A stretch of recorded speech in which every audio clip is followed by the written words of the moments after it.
I'm gonna keep Yeah, well. Boston. Surprisingly, we're 5 minutes late is pretty good for us. It's saying 2:06 for me, so 6 minutes. You know what? We can start this. We can start this off with "fuck you." No, I'm kidding. I'm kidding. I love it. I'm used to it, man. It's all good. That's how I start shows these days. I don't care. Like this is what's gonna happen eventually. What I'm just the judge, jury, and executioner of my own content. You're just gonna start kicking people off streams left and right. It's like, I don't want to listen to you anymore. Get out of here. I know the people love this. This is a great way to start. But welcome to our Week 7 recap. This, I will say, was not my favorite week of football. This was one of my favorites, Tyler. I'm only losing one fantasy league. I'm in come on. 17 fantasy leagues, Tyler. I swear. I might lose. Yeah, but it's not all about winning and losing, right? Breece Hall is injured. I literally have Breece Hall in 0 leagues. But neither do I. No, look, it sucks. I hate injuries. I hate seeing the Mike Williams injury. I hate seeing the Breece Hall injury. I hate seeing all these injuries. Don't get me wrong. I'm not like, yes, I don't have him, so screw all you other guys. I'm glad to see him injured. That's not how it is. But let me take my victory lap, Tyler. Screw you. You know what? I feel good. I lost all my games last week, so I feel better this week. So let me have it. So, I mean, this is the easy thing about not playing in that many leagues is I'm immune to that kind of stuff. All right, so we have a lot of news to talk about. I was told during the week, Solo Tyler hits different. I think the people were trying to say that I should do every. No, I'm kidding. That I should do every show alone. I'm kidding. We just talked about it. Kick us off, Tyler. Do it. I dare you. Don't give me any ideas. Try it. See how fun this 3 hours is. No. I could do it. I could do it. It would be. Every week? I wouldn't have. Yeah, I think so. Yeah, I think so. What would you do without us? It would be less fun. Yeah. All right, fair. Yeah, it would be hard, but I would do it. I don't know if I'd have 3 hours of content, but also I know that long shows are long. Long shows are long. Whoa. Yeah. What is going on with the? Oh no. I kind of like that last one actually. Yeah. Oh god. Looks like I'm wearing I don't know what's glasses. Going on with the brand situation here. Let's turn that off for now while we figure this out. Okay. Let's try that for now. Ooh, we're close. Yeah. Colts benching Matt Ryan. Okay, so that's not true. Well, maybe it is, but that's not true. They said they were benching him, and then 3 minutes later came out the report that he has a separated shoulder. So, maybe we should have reported those things in the other order. The other order. He has a separated shoulder and will not play. Instead of benching Matt Ryan, and then 10 minutes later, he has a separated shoulder. Now, but this just shows you that people are more interested in getting clicks and creating reactions than they are in actually reporting or analyzing anything. That's what this shows me. Either way, nevertheless, Matt Ryan will not play this week. And Sam Ehlinger, not Nick Foles, will start. What do you think about that? This is the big news right now. This happened just before we started. So this is on the tip of everyone's tongue at the moment. I'm not going to lie to you. It's breaking for me as well. It's breaking for me as well when it comes down to it. I actually just want to see who the Colts are playing next week. Washington. It's Washington Commanders. Yeah. So what's the Colts record now? What are they? Pretty solid record. They're not that bad, are they? The Colts are 3-3-1. Yeah, that's why I didn't buy it. That's why I didn't think that this was actually a benching. It's weird. Yeah. They're not. So that's exactly what I like. My mind first went to Matt. Is Sam Ehlinger actually better than Matt Ryan for this season? And fuck no. I think there's no way in hell that he is.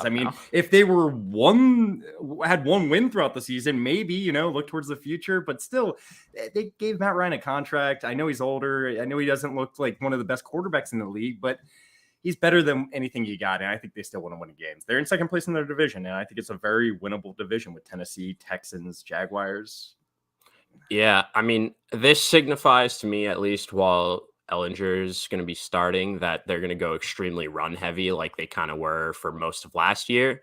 And because this year it's kind of been the opposite. Obviously, Jonathan Taylor being injured kind of plays into that, where you don't have your star running back. You're forced to throw the ball a little bit more. Obviously, game script also favors in. But I mean, the last 2 games, the amount that they've asked Matt Ryan to be throwing in these games is just unsustainable and also ridiculous.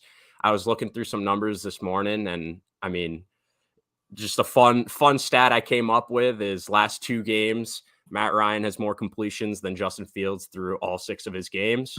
I mean, that's hilarious. Come on. That's really good. Wow. Really good. We just can't resist the shot at Justin Fields, can we? Oh, hell no. I don't blame him. It's really, don't worry. I got other funny stats like that coming up later at the expense of other quarterbacks also throwing just minuscule. I like this better. I like this better. This is do you? That's weird. I find that strange that you like this better. But I don't know what's going on. I can't make the group layout doesn't look the way it usually does. But yeah, so I mean, as far as, or as long as Sam Ellinger is starting, I'd basically give the entire passing offense, the receiving weapons, just a bump down. Obviously, we'll maybe get to that later because there was some Paris Campbell sightings and a little bit, he's strung together 2 games in a row. That's already the best he's ever done in his entire life. So I know, and the Paris Campbell truther is nowhere to be found. And then, but now he's not here. We're looking he's not here. He's not here to talk about it. So we'll make sure to talk about Paris Campbell. We're going to talk about it now. And that way, when Ryan gets here, we're done talking about Paris Campbell. We don't have to talk about that anymore. Oh, is Ryan coming on the show? Eventually. Perfect. Yeah. But we're not going to talk about Paris Campbell while he's here. We'll make sure that we've already covered it. Yeah. So, I mean, I think they'll get a significant bump down, considering, obviously the last two weeks specifically, but also the full season, they've been asking him to throw the most basically in the entire league. I think he's tied with Herbert for the most completions so far in the league. And so, I mean, I don't see how, even pieces like Michael Pittman, who, it's looking like he's big game, 2 bad games, big game, 2 bad games so far this year. I mean, maybe Ellinger kind of locks into feeding him, but I have basically zero hope for, someone like Paris Campbell, who's the last 2 games has seen great usage and produced. So it's tough for that offense besides, Jonathan Taylor. Yeah. No, I mean, I get it. I don't know. I mean, obviously, I think that the takeaway here is if you're in a Superflex Dynasty League, Sam Ellinger is worth a pickup, right? Yeah, absolutely. I mean, absolutely, right? Any quarterback, especially a young quarterback that's getting playing time, that we're picking up Brian Hoyer. Come on. I mean, there were people picking up. Yeah, that's true. There were people picking up Skylar Thompson. There were people picking up Brian Hoyer, PJ Walker, Yeah, and I think I put Sam Ellinger as a priority pickup over all those guys. If it was all in the same week, I'd probably go for Sam Ellinger in a dynasty league, just see what they have. Maybe. Yeah, I have this kind of tier of quarterbacks that kind of Cooper Rush is in there. Teddy Bridgewater is older, but he's kind of in there too. It's players that I actually think are capable. Andy Dalton, but he's a little higher because he's starting right now. Yeah. Players that can come in. Taylor Heineke is also in that group. Players that can kind of come in. We know if they come in that they won't be, there are, I guess I would have said PJ Walker before this week, but this week PJ Walker came through. They won't be a disaster. Like Brian Hoyer for me was someone I was not picking up because I wouldn't start Brian Hoyer. I would start some running back or wide receiver over Brian Hoyer. So he wasn't in that group. But like Teddy Bridgewater, whenever, especially now on that team, whenever he comes in, you can start him. You're not going to start a wide receiver 3 over him in Superflex. I mean, look at Bailey Zappi as an example real fast. Bailey Zappi is a different discussion because Bailey Zappi is a totally different discussion because Bailey Zappi is a rookie and Bailey Zappi is someone who has potential long-term upside. not Teddy Bridgewater, Andy Dalton, Taylor Heineke. We know these are not. This is not it. I was comparing him more with Sam Ehlinger, a quarterback that's never really gotten a shot. I guess he probably has. He's gotten a few games. I think I've seen enough of a shot from him to say that he's. Am I wrong? Am I wrong in remembering he had a really good preseason? I don't remember. I mean, his preseason was so good. The preseason was so good. It was very good. No, it was. Ehlinger, it's something as opposed to someone that we've never seen in any type of game action. I know he got a game or two last year, maybe, but I'm pretty sure he was really good in the preseason this year. But take that as you will. He's never even played more than 10% snaps in a game before. 14. But he's never completed even throwing a pass. Did he not get one start? He's never even thrown a pass. That's what I'm seeing here. So no, okay. So he's never even done anything. Exactly. So in the preseason, if he was looking good, that's great. That's why I say you have to add him. If he's in a Superflex Dynasty league, he has to be. There's no question about that. No doubt about it. Absolutely. Maybe you catch lightning in a bottle. Maybe you don't. Maybe, and then you cut him. I mean, you're not paying a lot for him. But I mean, a Superflex Dynasty league, maybe you pay a little bit. Yeah, I mean, I'm fine with that. I just feel like, baby, he lit up the preseason this year. Oh, I did. Or are you being sarcastic? No. 3 games. He went 24 of 29 for 4 touchdowns, almost 300 yards, 147.8 QBR. Okay. I mean, that's not nothing. All right. It's close. It's close, but it's not absolutely nothing. It's something. It's definitely something. Something important, probably. It's as nothing as something can be. Sure. Yeah. But so the thing is, though, that the problem is that the Colts, they are in a wonderful situation. They have a lot of money tied up in Matt Ryan. What else is new? Yeah, next year. They're just okay, let's try to get another 30-year-old quarterback that can. Yeah, who's next in this carousel? Yeah, I don't know. I can't even think of. What if it was Aaron Rodgers? That would be nuts. Gino. Oh God. No, it's Sam Ehlinger, guys. It's Sam Ehlinger. Here we go. Oh goodness. Yeah. That's what I'm talking about.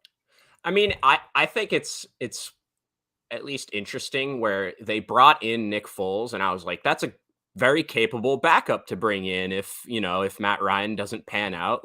That's a good guy to bring in as a backup. We've seen Nick Foles. We know what he is. He's won a Super Bowl, obviously, but he's not going to absolutely crater your team, but he's not going to take you to, the next level. And then all of a sudden, Sam Ehlinger in these first 6 weeks has beat him out for that second quarterback spot. It's not something where, Foles sustained an injury or anything like that. They've been practicing and he's just been the preferred option is what I've been seeing. So, I mean, again, just something to note where I was surprised, I think it was 2 weeks ago where I saw that on one of my deep super flex leagues, I have Nick Foles on my bench, and I was like, he's a healthy scratch. And I was like, oh, that's weird. And, I look into it and it's Ehlinger's beat him out for the QB2 spot on that team. So I feel like I just forgot about that.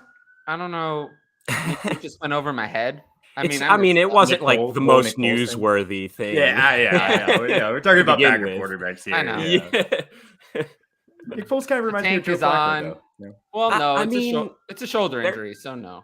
The tank is on. They're 3-3-1. Yeah, but they're going to keep in a very winnable division. Like I keep saying, a very winnable division.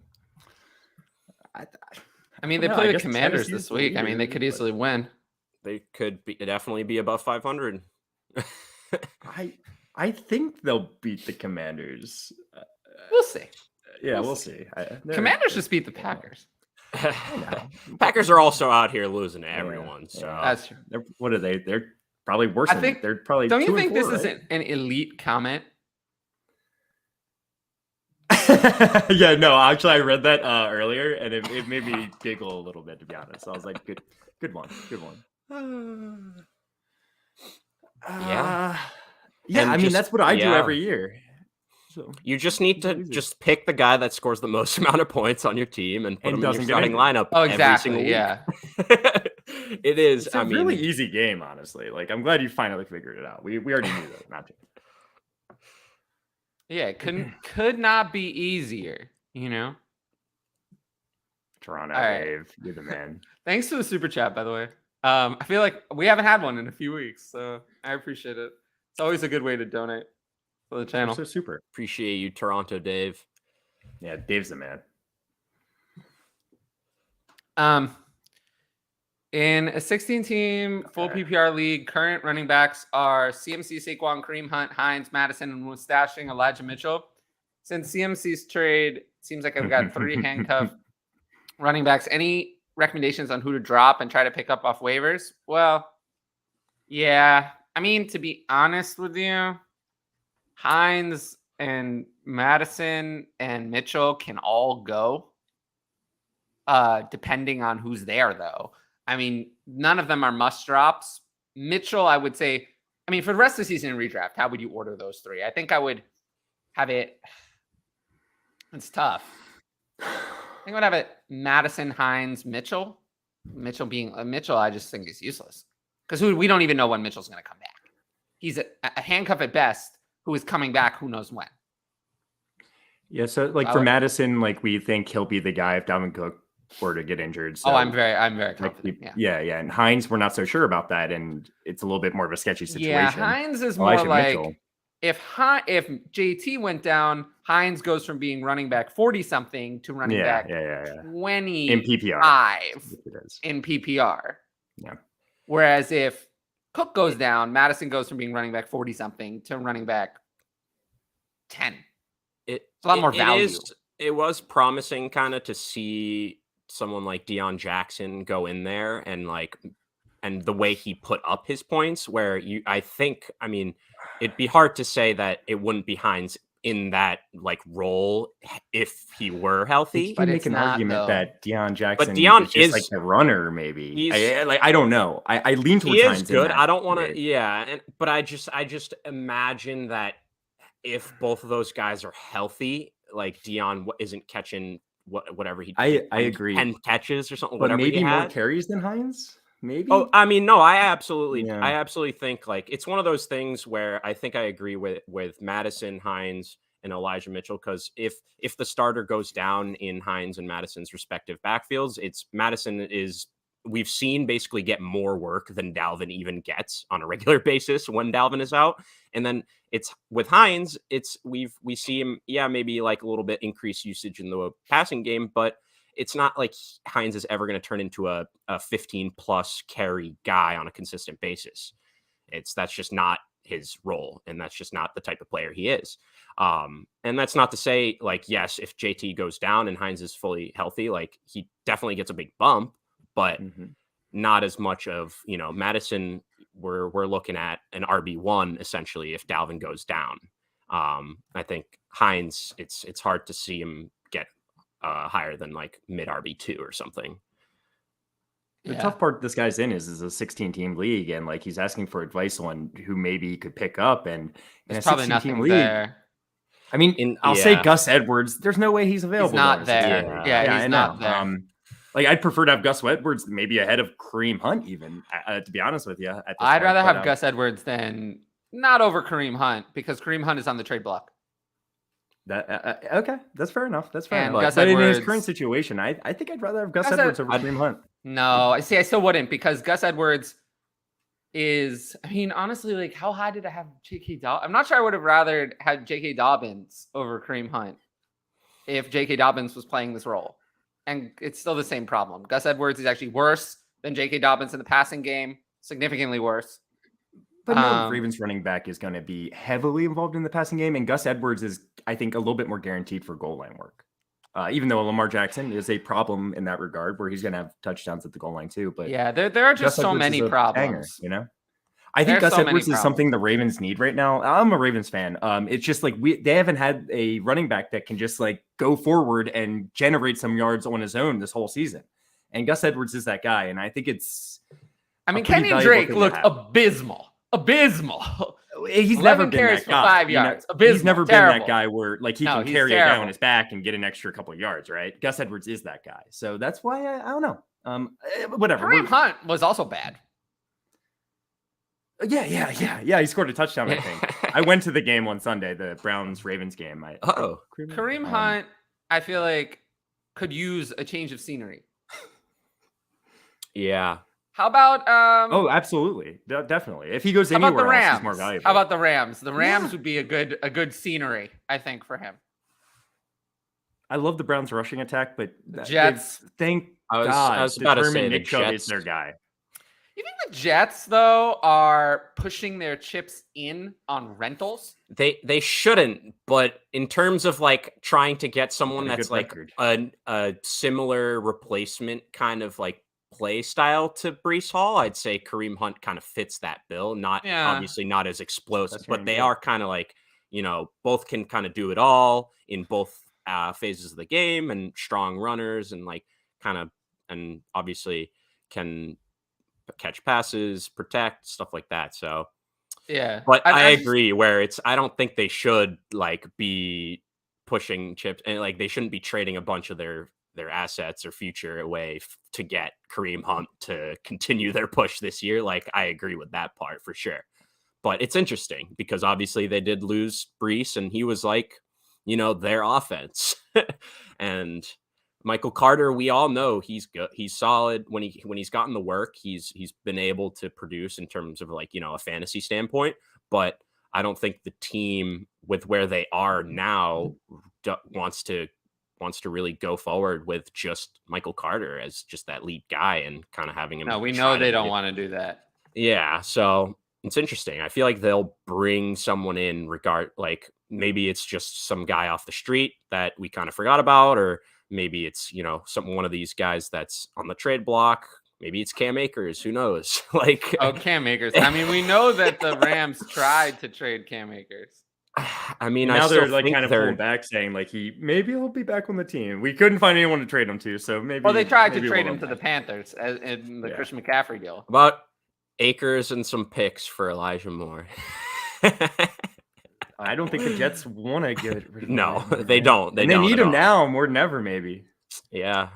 Also, speaking of the Panthers, they just announced that PJ Walker will start next week. I don't blame him. Whether the other guys are healthy or not. Interesting. He's looked just as impressive as the other guys, which is below not even mediocre. I mean, passable. He looked passable last week, so why not keep giving him the shot, right? I don't know. I think we finally have seen enough of Baker Mayfield. I mean, I think it's one of those things where he also led them to the win, and in a very should have been a tough spot. And if, even if he had played fairly well, if they didn't pull out the win, I don't know if he'd be starting this upcoming week. Yeah. But they look still like have a short leash, right? Yeah. And I mean, they look like they're, we're trying to compete. He got us the win. We'll stick with the guy like that. But yeah. DJ Moore targets up. I'll tell you that much. I mean, his best game yet. A little bit. Yeah, I think that might have more to do with Christian McCaffrey. Well, yeah, exactly. Well, we were talking about last week, and you're right. We weren't talking about with the news of Christian McCaffrey, so I think you're correct. Yeah, and I mean, no Robbie, no Christian. It's all DJ Moore's world at this point. DJ Moore's world. We're just living in it. Yeah, yeah. I will say also, and just if you've noticed, if you have a question, make sure to put it in the chat, because we're trying to focus, more on the questions in the chat. I mean, we do still, I do want to recap some of the important events, more so than on SDLF. On SDLF, we don't recap anything. We just only do questions in the chat. On here, I do want to go through more of the events. I have some sort of a plan, but if there are questions in the chat, if you came in and tuned into the stream live, I want to take your questions and focus on that as the most important thing. So if you have anything to say, whether it's a question or a comment or whatever, just put it in the chat, and I'll at least read it. It's the one beauty about this show. I mean, it's I would love if this show had 100 viewers, but there aren't. So I can actually read every question. So it's kind of nice. I can actually get to everybody. So we did this. Okay. Oh, real fast. Back to that previous comment. I would hold everyone you got. Oh yeah, in a 16-team league, you can't. I think that's your best decision right now. Running backs are important. Yeah. Oh, I'm so sorry, recovering Ridley Trooper. You had Brees, Njoku, and DK on the team fighting for playoffs. Yeah. All right, let's talk about this is a good, and this is the other thing we're going to do. When you have a comment about the stories that we're going to talk about anyway, we'll just choose that time. Yeah. We have these three things. So Brees Hall, I think, is the big news. If this had come out at a different time, I would have done a video on it. But we're here, so I did. I might still do a video on that. Clip it. Talk about it and clip it. Nah. Too easy. Plus, also, I want to try to make a video for something. I want to try to edit that down. Sometimes I like to see if I can get it in a minute. If I can do it as a short. That's what I always try to do. I couldn't do it with Christian McCaffrey trade. I couldn't do that. It's too long. It's too much. It's tough fitting stuff into a minute-long video. It really is. I find that the best stuff for a minute-long video is evaluating starting player X for the week. I can get that in a minute. But Christian McCaffrey trade, that's too much. Too many pieces. A minute video is involved. Now. All right, so Brees Hall is out for the year with a torn ACL and some meniscus damage. This is brutal. Obviously, let's talk about everything about Brees Hall. So first, let's say that the Jets don't bring anyone in for now, anyone significant. I assume they'll sign somebody. You always can, but nobody who matters. I don't know who they could sign, but whoever it is, no one who matters. What's your outlook on Michael Carter for the rest of the year? Number 2 running back. Back in number 2 running back. Yeah, I think he'll be a mid RB2. I think that's kind of his spot. I do think that, like you said, if they don't bring in anyone of note, Ty Johnson is definitely gonna come in there and steal some targets and some work, because he was doing it in the beginning of the year, even with Brees Hall and Michael Carter healthy. Now that he went down, they like him in the passing game for whatever reason. So, I mean, but I still think there's now enough work. That team is, not as bad as we thought. They actually might play with, positive game scripts sometimes. And we know Michael Carter. Let's revise that statement. The team is bad. It's bad on offense. The defense is way better than we ever expected. I mean, the defense has really done well in almost every game. I mean, they did well even against the Ravens in a loss in week 1. That's the point, is where that defense is no longer letting up 20 points immediately in the game, every game, where they have to just abandon the run game, and sure, that might help his pass game. Okay, but let's just make sure keeping it that we're understanding what better means. Okay. Better. Zach Wilson has been so good. He's won all 4 of his games. It's great. In those 4 games, he's had 173 passing yards per game in those 4 games. 1 touchdown pass in 4 games. 1. 57.4% of passes completed. All of these things are bad. They're all bad. Not good. The only good thing about this offense just tore his ACL. The only good thing. Everything else, at least in the 4 Zach Wilson games, was bad. Michael Carter was not good in those games. The receivers, all of them, all bad. The only good receiving that happened on this Jets team were Tyler Conklin and Garrett Wilson in the Joe Flacco games. And Corey Davis has been okay, but this week was a big fat 0. He got hurt. Well, yeah. I mean, was he hurt the whole game? He played a lot of the game. The game and 0. And if that meant, Elijah Moore didn't play, how was Garrett Wilson in this game? Was he so great? He didn't do jack. Not good. Anything either. Not good. He didn't do anything. I mean, 4 for 24, so whatever. Corey Davis, 0. Minimal. 1 for 4. Minimal. You know who Minimal is? You tell me. Denzel Mims. He only ran 10 routes. I called him. Actually. Yeah, I would always call him Minimal. Minimal, because he produced minimally on the field. He was bad. Michael Carter led the team in receiving yards. So this offense is putrid. The team has been winning, but the offense has been putrid. It's been putrid in all 4 games that Zach Wilson played. None of them have been good. They've had actually a lot of points from the defense. The defense has scored. I believe the defense scored against the Packers, did they not? And then in this game, the defense stepped up and there was an interception at some point, and then they really shut the Broncos down completely. The Broncos couldn't move the ball at all. So the Jets were working with some short fields. I mean, Zach Wilson only had 121 passing yards. I mean, that Breece Hall defense is really good. Really, that Breece Hall big play in the early part of the game was the only offense the Jets managed. The whole game. The rest of it, nothing. So the Jets are going to suck. The offense is going to be bad. So what's your point here? What's that have to do? So what do you think for Michael Carter then? The point is that Breece Hall You're concerned? Was making the offense move. The offense is not going to move now. Michael Carter has not been good this year. I mean, he's been okay. Yeah, but like you can see the difference between the two players running in the same offense. One of them was averaging 5.8 yards a carry, the other 3.5. And it's not on 2 carries. So, we're talking about thinking as a carries. Locked and loaded number 1 running back, for the rest of the year. Like for but sure. I'm saying that these players it's not like J.K. Dobbins and Gus Edwards. These players are worlds apart. Like we're talking 5th about round pick, early second. But we're talking about one of the potential best running backs in the league versus, not an average running back, maybe. That's good. It has a good pass catching ability, but right now looks like the leader for the team, the leading running back. So is he not a running back 2 for you?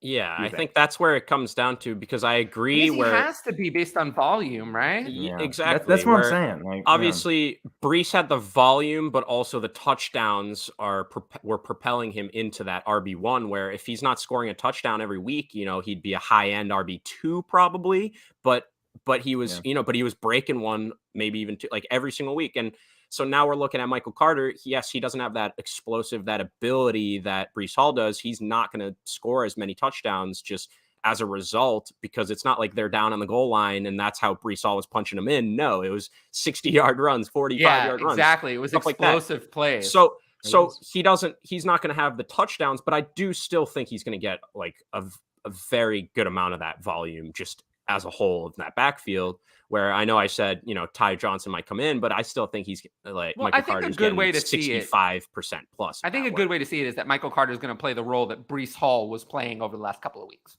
That 65% that you were saying, that majority role, that's the role Michael Carter is going to have. And then other people are going to take the other portion. And I think you give Breece Hall that role and he's an RB1. You give Michael Carter that role, he's probably a mid RB2, maybe lower mid RB2, but I think that the volume is still too much, where I don't think with this news we're not moving Michael Carter out of like RB3 range at all or something like that. Like, okay, but here's the thing though.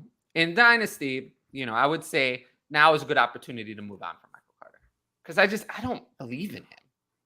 Like, what are we doing with Breece Hall in Dynasty?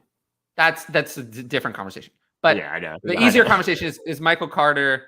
Brian says he'll be on in like 5 minutes. So okay. The Michael Carter thing, I definitely agree with. It's one of those things that I've learned like for like 100%, like taking it into heart every time recently, where the theoretical value for some of these guys that aren't just like outright starters, outright stars, the theoretical value is always just going to be more than what they actually will produce.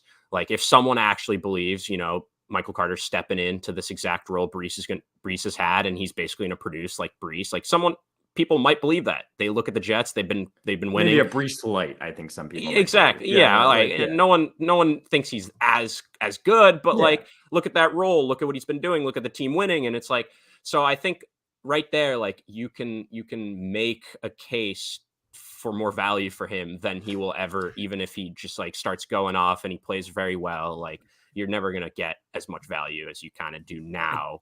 Right after the injury. I do want to say one thing about just what I might be concerned about going forward for Michael Carter is that it's going back to last season. Zach Wilson is just not a big thrower to the running back position. If you just look at Breece Hall, the first 3 weeks with Joe Flacco, he had 13 catches.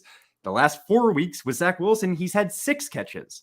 Like, I know Breece Hall has been killing it, but that's on the running game. So if you're going to envision Michael Carter getting all these catches, I don't know if that's going to happen. Like, he'll get a few targets a game.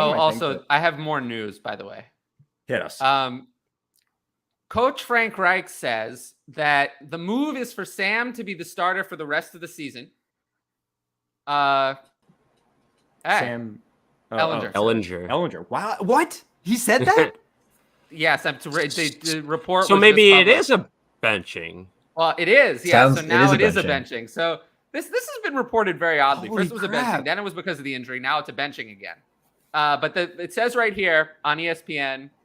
This is. They must really like Sam Ellinger then, though. Like, Sam Ellinger will be the starter for the remainder of the year. He must look good in practice, like really good. And Frank Reich says that the move is not being made because of Ryan's injury, but is being made because this is the best move for the team moving forward. That's interesting. To be honest, you might want to spend a little money on Sam Ellinger in Dynasty Superflex. There are definitely some truthers out there. You want to know what I think? I think that Jim Irsay. Oh boy. Well, I mean, I think that a lot of people are full of shit, but minor details, Conan. I think that Jim Irsay called Frank Reich and said, "You're going to put Sam Ellinger in now. Otherwise, you won't have your job after this phone call is over." That's what I think happened. Why? Why not? Okay. He can. Like, I'm just like, you say you think he just thinks that Sam sounds like Jim Irsay to me. Now? Well, Jim Irsay is always like, change something, do something. He always wants change, even if it's not good. I mean, that's obviously the answer is just throw in a new quarterback. So at this point in Dynasty, Matt Ryan is the most popular player on the team is the backup quarterback, right? Do you think Matt Ryan has started his last NFL game? I'm going to say yes. I'm going to say no, but like it obviously could be. I'll lean 51% no. I'm saying yes.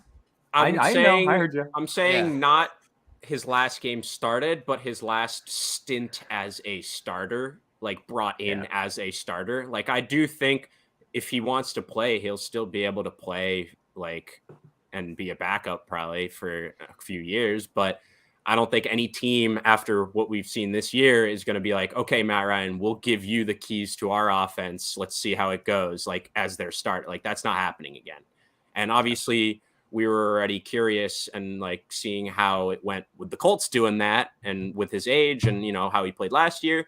And clearly it's not working out. So I do think, I think you can cut Matt Ryan in one QB dynasty at this point. Absolutely. Yeah. In one QB, you can cut him. There's no reason to hang on easily, to him. I would say. But yeah, he's pretty much lost all of his value. Yeah, you're right. Who would you rather have straight up, Matt Ryan or Sam Ellinger in Dynasty? Sam Ellinger. I think it has to be, right? It has to be. If this is really true, if Sam Ellinger is going to start the rest of the season, I mean, Sam Ellinger, I feel like is worth as much as like Baker Mayfield or Carson Wentz or more. Probably more than Baker. If Sam Ellinger were probably like, if Sam Ellinger were on your Dynasty waivers in Superflex, what would you spend to get him? Everything? I'm unloading this week. I would spend everything. Especially in a deep Dynasty league, yeah. Definitely. Yeah, well, most Superflex leagues are deep. Yeah, I would spend everything. I'm good spending everything.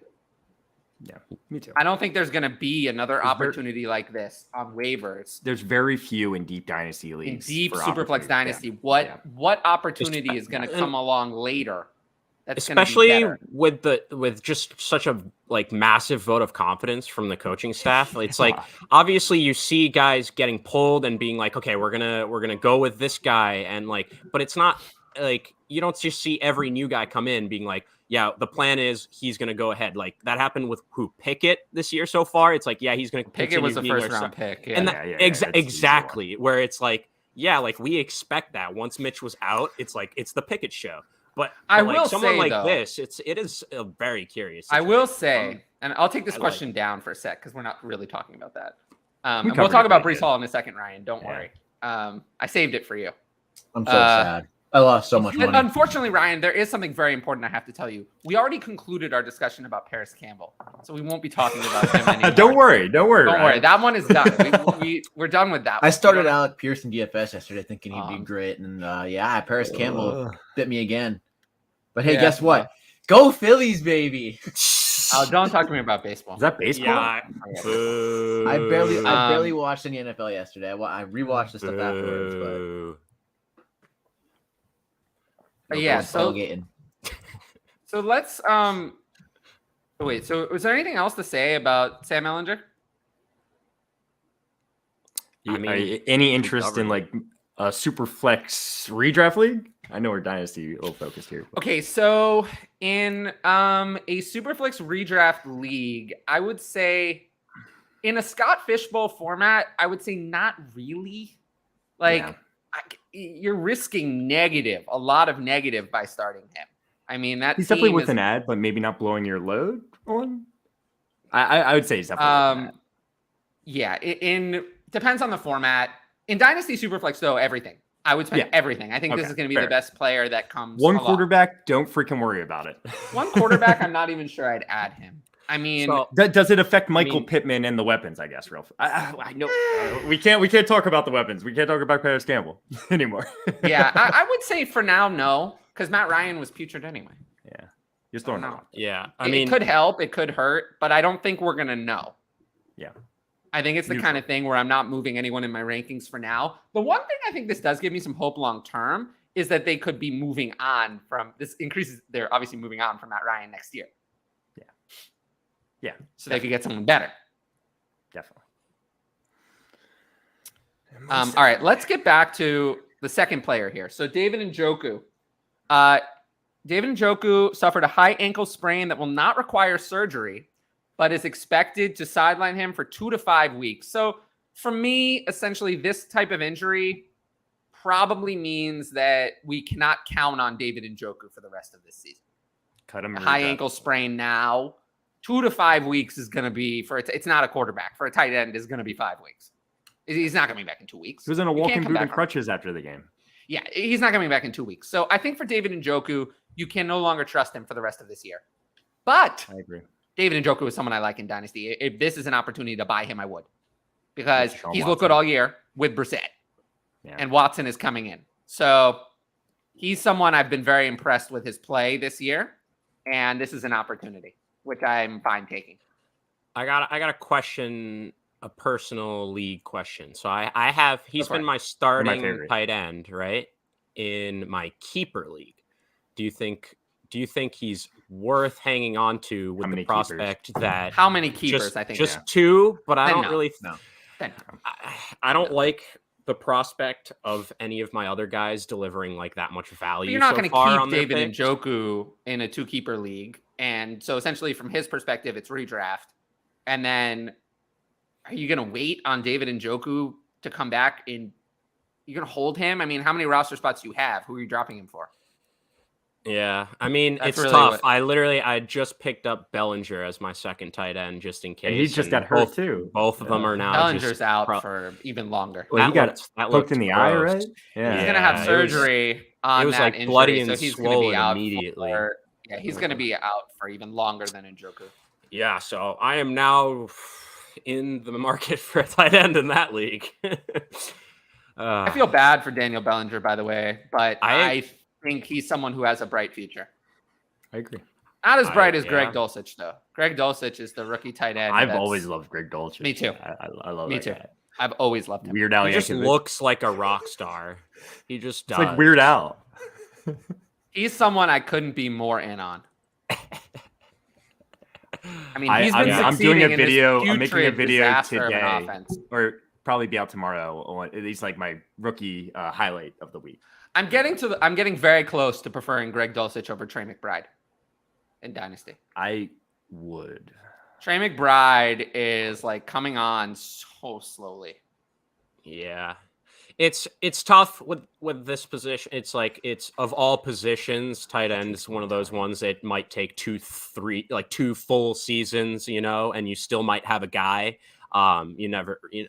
You hope he's going to show you some flashes over those 2 years or whatnot, but like to become a full-time usable tight end in fantasy, sometimes these guys take full year too. So it's tough to immediately go there. But I agree with everything you're saying about Dulcich. Like he looks great. He's performing and producing on the Broncos, like just the lowest scoring team in football. He's only played the last 2 weeks. He's able to do, something with Brett Ripien as their quarter. Like, so, I mean, it's tough, but most tight end targets on the week this week, tied for the most. Also, one last thing about Njoku. What about Harrison Bryant? If he was somehow dropped, I think he's worth an ad in deeper leagues. Yeah, in Dynasty. I have no interest in redraft. In redraft, I think you can probably find a better option, but yeah. Well, I mean, like in your Dan Bellinger situation, maybe that's perfect for your Njoku Dan Bellinger. Maybe, I mean, Harrison Bryant is probably someone who next week. I mean, what do the Browns are what next week?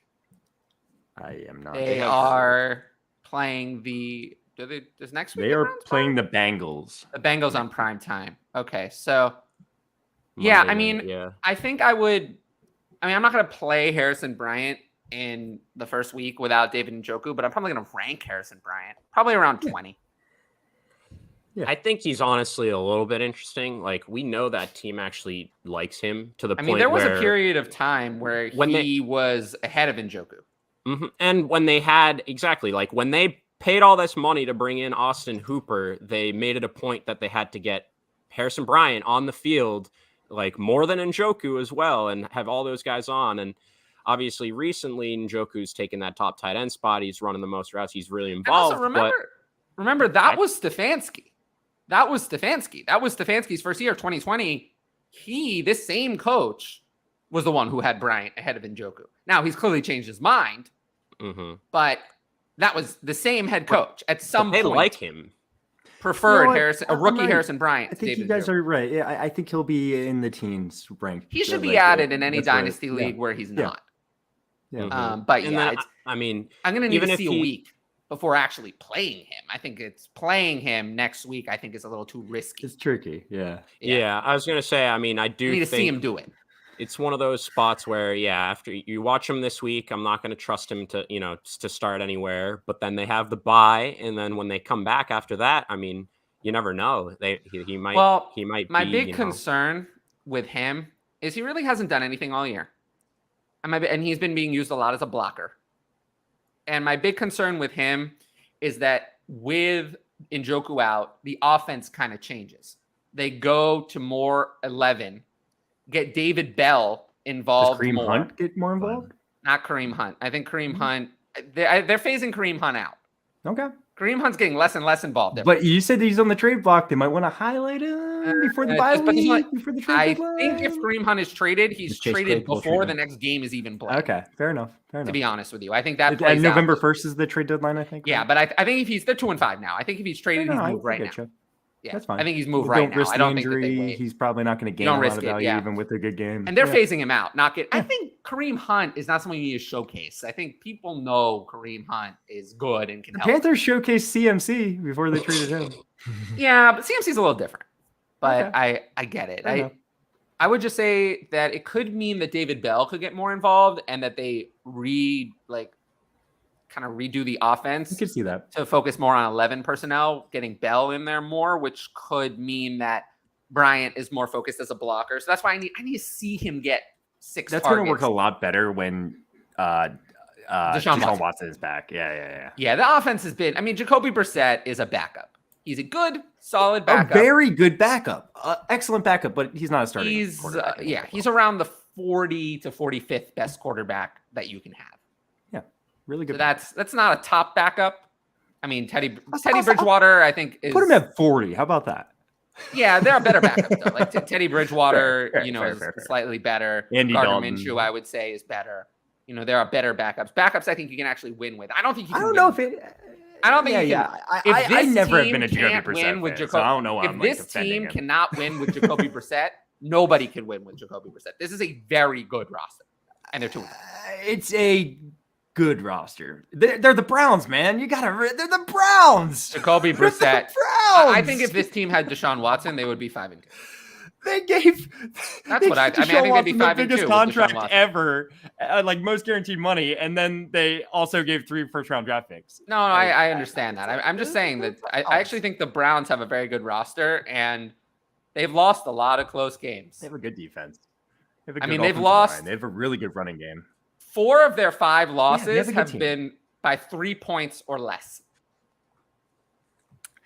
They've had a ton of talent for a couple years now. Yeah. And I think that they're a solid, if they had any quarterback who was not horrible, and we know that Baker Mayfield was horrible, they might have been winning a few more games.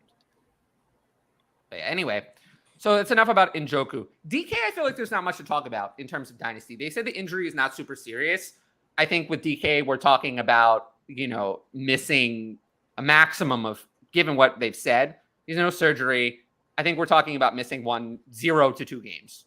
I would predict 1, 2 games. But yeah. I would predict 1 game missed, but I don't know when their bye week is. I might be wrong. Am I wrong? I feel like they have a later bye week. I could be wrong. Their bye week is there's 3 more. They have 3 more games in their bye week. So I would say the worst case scenario is that DK Metcalf misses the next 3 games and then returns after the bye week. That's the worst case scenario. Yeah. But I would think he's back sooner. They're really saying it's not serious. It was nice seeing him kind of smile and joke. And most of the time with these, it was a knee injury, like kind of a non-serious knee injury. Most of the time, those are 1 to 2 games missed, I feel like. Yeah. I mean, it's most of the time. It's something where they just need to work on kind of like the muscle strength around it, because it's like a tendon right next to your knee. And like you just said, Josh, like he was getting carted off. Everyone's making the poop jokes again, but he was looking. He was saying, "I'm fine. I'm okay. Like I'll be good." So I mean, by all accounts, it doesn't look like anything that should keep him away too long. But it does, obviously suck to see that happen, and obviously, we should have seen Marquise Goodwin stepping up as the number 1 wide receiver in Seattle. Right? Everyone expected that, right? Anybody have a 2 touchdown scorer, Marquise Goodwin? No? Gosh, no. I wonder how much money that would have made. It was a lot. They didn't even have lines for it. They didn't have a lot. Yeah. They might not. Yeah, they might not have had a line. That's true. All right, here. True. Also, that's awesome. I've only been listening a couple weeks, and it's already my favorite show. Keep up the good work. I appreciate that. I do think I'm definitely looser on this show than on Ask DLF. I have to be a little loosey-goosey. Yeah, I have to be a little bit more tighten up to actually get through all the questions. So but that's suit and tie, Tyler. That's what I'm hearing. One day. It's a little cooler in my apartment. Next week. I feel like this. You guys can't see the cat on my shirt. Oh. That's a good shirt. Thank you. I have a lot of good shirts. I believe it. After seeing a glimpse of CMC, would you trade Tyreek and Lenny for CMC and CD? I would. Well, yeah, I would. I would. I was like, is it Dynasty? Yeah. Well, yeah. No, I feel like this has to be redraft. If this is Dynasty, this is not a question. Easy. It's obviously CMC. So this is obviously redraft. I would do it. In redraft, I feel like it's pretty fair. I mean, Tyreek Hill is close to the number 1 wide receiver in redraft. Mm-hmm. I mean, he's top 5. I would rather have CMC over Lenny, and sure, I'll take Tyreek over CD, but it's pretty close. So yeah, Fournette's starting to scare me. So I think I'll just go with CMC. Yeah. And I mean, CMC, he didn't play much last game, but the fact that he was out there as much as he was incredibly impressive. So yeah, I think next week we get full CMC. We are. It's one of those things. I think it's like in terms of other like positions, learning new offenses, going from a team to a team. I think running back probably one of the easier positions to kind of take in on the fly. So I mean, like you said, it's great to see how involved he was just right off the bat with no knowledge of really the playbook and stuff like that. But I mean, I'm excited for what's to come, and I think exactly like you said, I think the gap between from Lenny to CMC is just bigger than that gap from CD to Tyreek in my mind. And like Tyler was saying too, Lenny losing a little bit more work to Rachaad White each week, a little bit, but I mean, he's still the guy there, but it's just, a little bit worrisome. So I think I'm taking that CMC and CD side. And I was saying smash yes, because I thought it was Dynasty at first. I was like, is that Dynasty even? But no, yeah, that makes sense. Yeah. I'm on board with that. I mean, is there anyone like you're looking for in the Bucs offense to step up? I know Mike Evans dropped that long touchdown yesterday. It's been on replay, and we all thought, at least I did, the Panthers should be like a G League team, the equivalent of a G League team in the NBA. And they went out there and they pummeled the Bucs yesterday. There's something not quite right with the Bucs offense. I don't know what to say though. Like, you're starting Lenny still. I guess the question is more around Tom Brady then, because you're starting Mike Evans. I still think Chris Godwin's at the least in the teens as a wide receiver wise for PPR, especially. Like I said, you're starting Lenny still, even though we're getting a little worried about him. Tom Brady, I guess, is the biggest question then, right? It's like, you want to keep starting him? Yeah, I mean, I want to lean on the side of I trust Brady. He's obviously been around the block a couple times. And if Mike Evans catches that 70-yard touchdown on the first drive, like I think we're looking at a different like storyline to this game. Like, I'm not trying to say, they wouldn't have lost or whatever, but that's a huge game-changing play right there. Where for fantasy, he would have over 20 points, Tom Brady, instead of and we'd exactly. be like, Tom Brady, look, like he's still okay. Exactly. So I mean, I still kind of am on the side of I'm gonna still keep starting him, keep holding. Baltimore next Thursday. Yeah, and that's somewhere where you expect a high scoring affair. Thursday night football. Don't get too ahead of yourself. There's we got spoiled last week. We got spoiled. But what Baltimore defense are we gonna get, huh? It's Brady prime time. This isn't like Kirk Cousins prime time we're talking about. All right, like. Also, some news coming out. Apparently, the new concussion protocol struck again, as Amon-Ra didn't actually get a concussion, but he wasn't allowed to come back in because of the new rule. Wow. He showed poor muscle control, so he was like, I guess, stumbling after his hit and didn't have a concussion, but wasn't allowed back in the game. So that's interesting. I mean, I feel like that's going to happen more and more. But again, it's one of those things. It's kind of weird because I agree. I definitely agree. Yeah. But I feel like I definitely see more guys like displaying this stumbling and instability, but we only see it for some of these high profile. That's the kind of fishy part where it's like, oh, like Amon-Ra takes a hit, he's stumbling. Okay, he can't come back in the game. And then I see, some defensive guy, and he makes a big hit. He's stumbling around. And he's still playing the next few plays later or whatever. And it's like, it's a little weird. It's like, because I definitely feel like we see, more stumbling around and stuff like that. And we don't see every single situation kind of being pulled. So, but it's also, a little scary for fantasy football kind of as a landscape where, they might be totally fine, but they kind of stumble getting up after a big hit, and all of a sudden, they can't log a single stat for you the rest of the day. It's just like it's scary. Obviously, we're want to keep the players safe, everything, obviously, but it's just one of those things. It's like it's getting even harder and harder to predict, It's, obviously Amon-Ra, he's supposed to go off, and he catches one pass, stumbles around, doesn't have a concussion, but not allowed to play again. So screwed some people over. I'm sure. Not me. I was playing against him in 2 leagues, actually. Oh, there you go. In 1 league, I have the Patriots defense. I'm down by 9 points. I was playing against Amon-Ra St. Brown.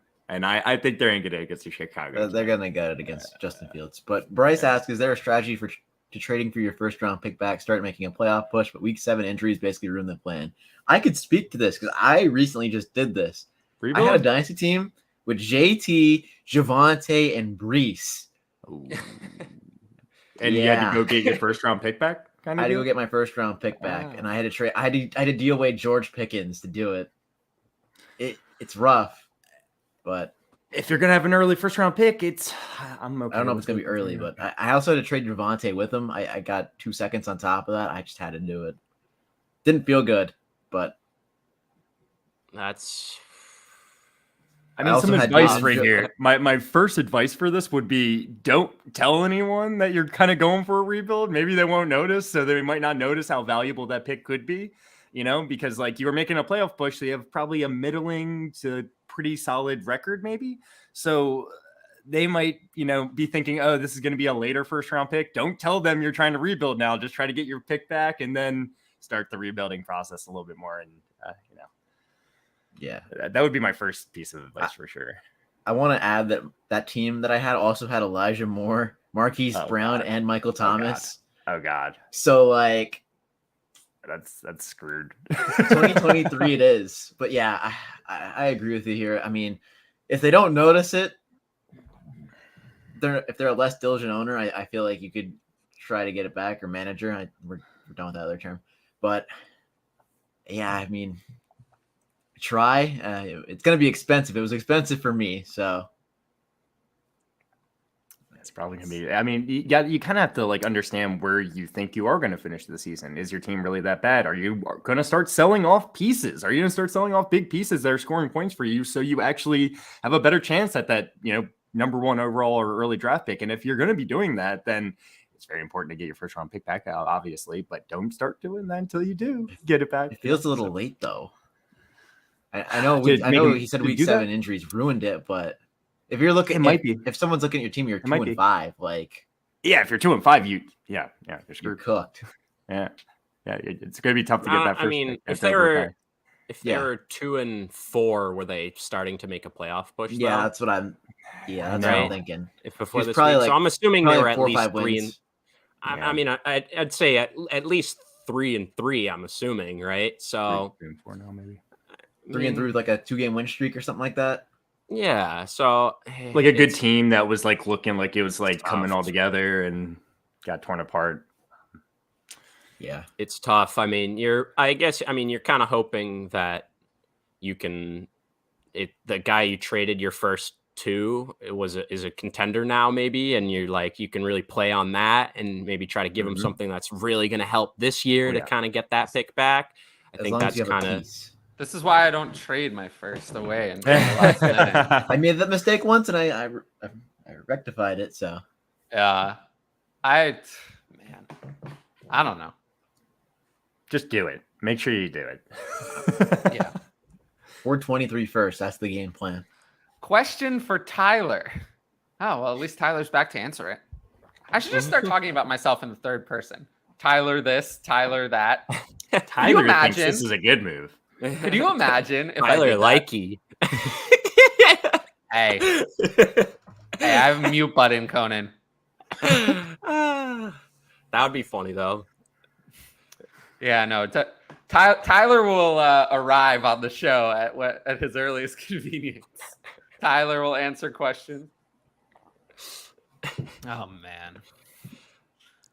It feels so nice just not giving a fuck anymore. Really, I feel like I've been so much better of an analyst. Freeing, since I felt right? That way. Oh, it's so freeing. Like I really don't care like what people think about me. I've learned at this point that there's always going to be haters. That's the key to good fantasy football takes. Yeah, I I even self-submitted. They didn't publish it. I think they really hate me. But I even self-submitted a take to the Fantasy Receipts account. But they must. I don't think they want to give me. Whoever runs that account really hates me. Because I said, they declined my message request, so I feel you. Yeah, they don't want to give me any publicity, whoever they are. But I honestly I didn't block them or anything. I really don't. It's weird. I think they've gotten on a better track lately. Lately, I feel like they've been actually more talking about takes, and it's less just this person is bad. Outside of Roto Surgeon, they can hate on him all they want. But it's weird. Two people fighting who both seem to hate me, and no enemy of enemy is friend there. But anyway, enough about that. Never know. Well, to be fair, I don't know who the people behind Fantasy Receipts are. Maybe they could be. The odds that they're my friends are zero. It's me. I don't know. The odds they're my friends are zero because one of their first tweets was anything from me is bad. So the odds they're one of my friends are basically zero. But anyway, I remember you convinced me. We were on a stream together. You were talking about DeAndre Swift and Nick Chubb. You're like, I would give Nick Chubb plus for DeAndre Swift, and I immediately went and did that. I mean, it's not.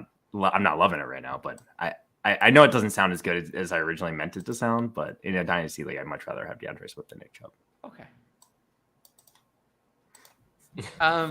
Tyler, has your tune changed? I promise we'll talk about football. Much more football is discussed whenever I take a break. So, I just have to take a few more breaks from the stream. Wait, you're telling me I haven't missed us bashing the Atlanta Falcons yet? We haven't talked about that. Yes. No one's asked. I don't think they want to. I don't think they want to hear Tyler, it. has your tune changed on Gibson with his new role? So good question. So I actually have noticed that they got Gibson more involved at the expense of McKissick. They got Gibson involved at the expense of McKissick. Gibson saw 39% of snaps, Brian Robinson's 47, and McKissick 16. So that's interesting. What do we think about that? I mean, it's basically what we were hoping for, and we were saying from the beginning in terms of Antonio Gibson is a prolific pass catcher. He was a wide receiver, and obviously they've played him at running back the last 2 years, and he's somewhat produced, but him playing the McKissick role, I think in the end for the team, I think is the best option. If they like Brian Robinson a lot to just carry the workload in terms of rushing and groundwork. But I mean, it makes sense to me to put the guy that is a converted receiver and is very explosive, just in space and stuff like that, as the pass catching back rather than, McKissick, who's just going to eat 10 targets for 45 yards on 8 catches. It's so Gibson can do more. Let's talk about comparison. So in Dynasty, Antonio Gibson, would you rather have Antonio Gibson or Michael Carter? I knew that was going to be your freaking question. I knew it. I'm very predictable. It made too much sense. It's a great question. It's a great question because I would rather have. I guess it depends. If I'm going for a title shot, I think Michael Carter could help me win it a little bit more this year. I think there's more of a chance for Antonio Gibson to have a role going forward in future years. I know that sounds a little weird, but that's kind of how I feel about it. So if I was not going for a title shot this year, I think I lean Gibson. I completely agree with that, actually, where for this year, we might be looking at Michael Carter stepping in and getting, who knows, he might get 80% of that backfield if they don't sign anyone at all of significance. And Ty Johnson's only coming in and stealing 10, 20%. He might be the workhorse in that backfield. And that's going to help you a lot on a contender. But I think if we're looking at beyond this year, I think it's much more likely that Gibson has a role just that is relevant than Michael Carter does, just because obviously we might be looking at Breece Hall not ready for the beginning of the season or something like that. But I mean, when he's back, Michael Carter isn't, he's a handcuff essentially. He's going to get 30% of the work at most. So I think I completely agree. Like you said, if you need someone this year, someone that's going to help you win right now, Michael Carter probably. But in terms of long-term outlook, I think Gibson, is just the better player too, and just has more of a chance to have a fantasy relevant role. I think, well, I don't know. I think Carter's a better running back. So unless Gibson actually gets the work in the receiving game, which he was better, but still not what we wanted, I would still go with Carter, the guy who's going to help me more now. And then you just never know. Carter's a little bit younger, I think a year younger. And then I just, we don't know that Breece Hall. I mean, I hope Breece Hall is going to come back. We never did really discuss where Breece Hall falls in Dynasty, but still very high for me. Should I trade Josh Jacobs plus for Breece Hall in a Dynasty league? Oh, I would love to do that. Yeah, that's what I'm trying to get done right now. But yeah, my tune on Gibson has changed a little bit. But again, if I can sell Gibson, I would. He's not someone I believe in long term. Yeah, at all. Gibson for me falls in the range of guys like Carter, Khalil Herbert, James Conner, Gibson is in that kind of in a range together. I'm pretty pumped about Khalil Herbert, by the way. Sorry, I just wanted to throw that out for the future. Just like the game hasn't happened yet. Yeah. And I think that if Khalil Herbert comes out and gets the extra work that we're seeing, I would prefer Khalil Herbert by a lot. But we haven't seen that yet. Yeah. Just one of those things where if we can get Antonio Gibson to get, a McKissick type workload, not just that's not going to happen. It's just like, can you imagine though Gibson getting 110 targets? Imagine what he could have actually done. Like I'm pretty sure McKissick was like a top 20 receiver. It's like, I can imagine it, but then I'd have to wake up from the dream I was in. So turn your console off and stop playing Madden. Yeah, sorry. Heinz should wear 57 like Heinz the company. Why not? That's fine. Do it. All right. Oh yeah, we haven't gotten any. What was it? Like ABC or XYZ? Yeah, not today. No dating app. No dating app stuff today. What the name of it was? Love Connection XYZ or something like that. I do have an interesting question that was posed in my Discord not my Discord, but a Discord last night. I hope it's about dating apps. No, it's not about dating apps. It's about Dynasty RB rankings. Someone brought up Keep Trade Cut. What are the odds that Kenneth Walker finishes as the Dynasty RB1 this season? I don't know if that's possible. With everyone going down, JT not looking good. I have him at 5 right now. If he's at 5, then it's definitely possible. It's hard. If he keeps doing what he's been doing, then he is going to. Yeah, JT is a tough one to pass, but yeah, I guess it's possible. Anything's possible, I suppose. But yeah, 10%. I think it's. You want to say? No, not even that high. Too high. Yeah. If he's at your 5, I just think that there's a realistic. There's a long way to go. I know. Don't get me wrong. I'm not there yet either. Over 6 yards per carry. I know. A little bit involved. He's been good.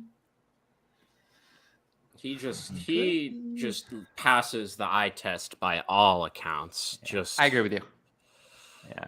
He looks he's legit. Awesome. Every time he touches the ball, he just looks just violent through tackles and just explosive. And it looks like he'll give you, like, at the end of the game, after he's been pounding the rock, it looks like every single week he's just going to give you one at the end where he breaks free, the defense finally worn out, and he just rips a long one for 50 plus or whatever. Like, I've been saying it since he looks awesome.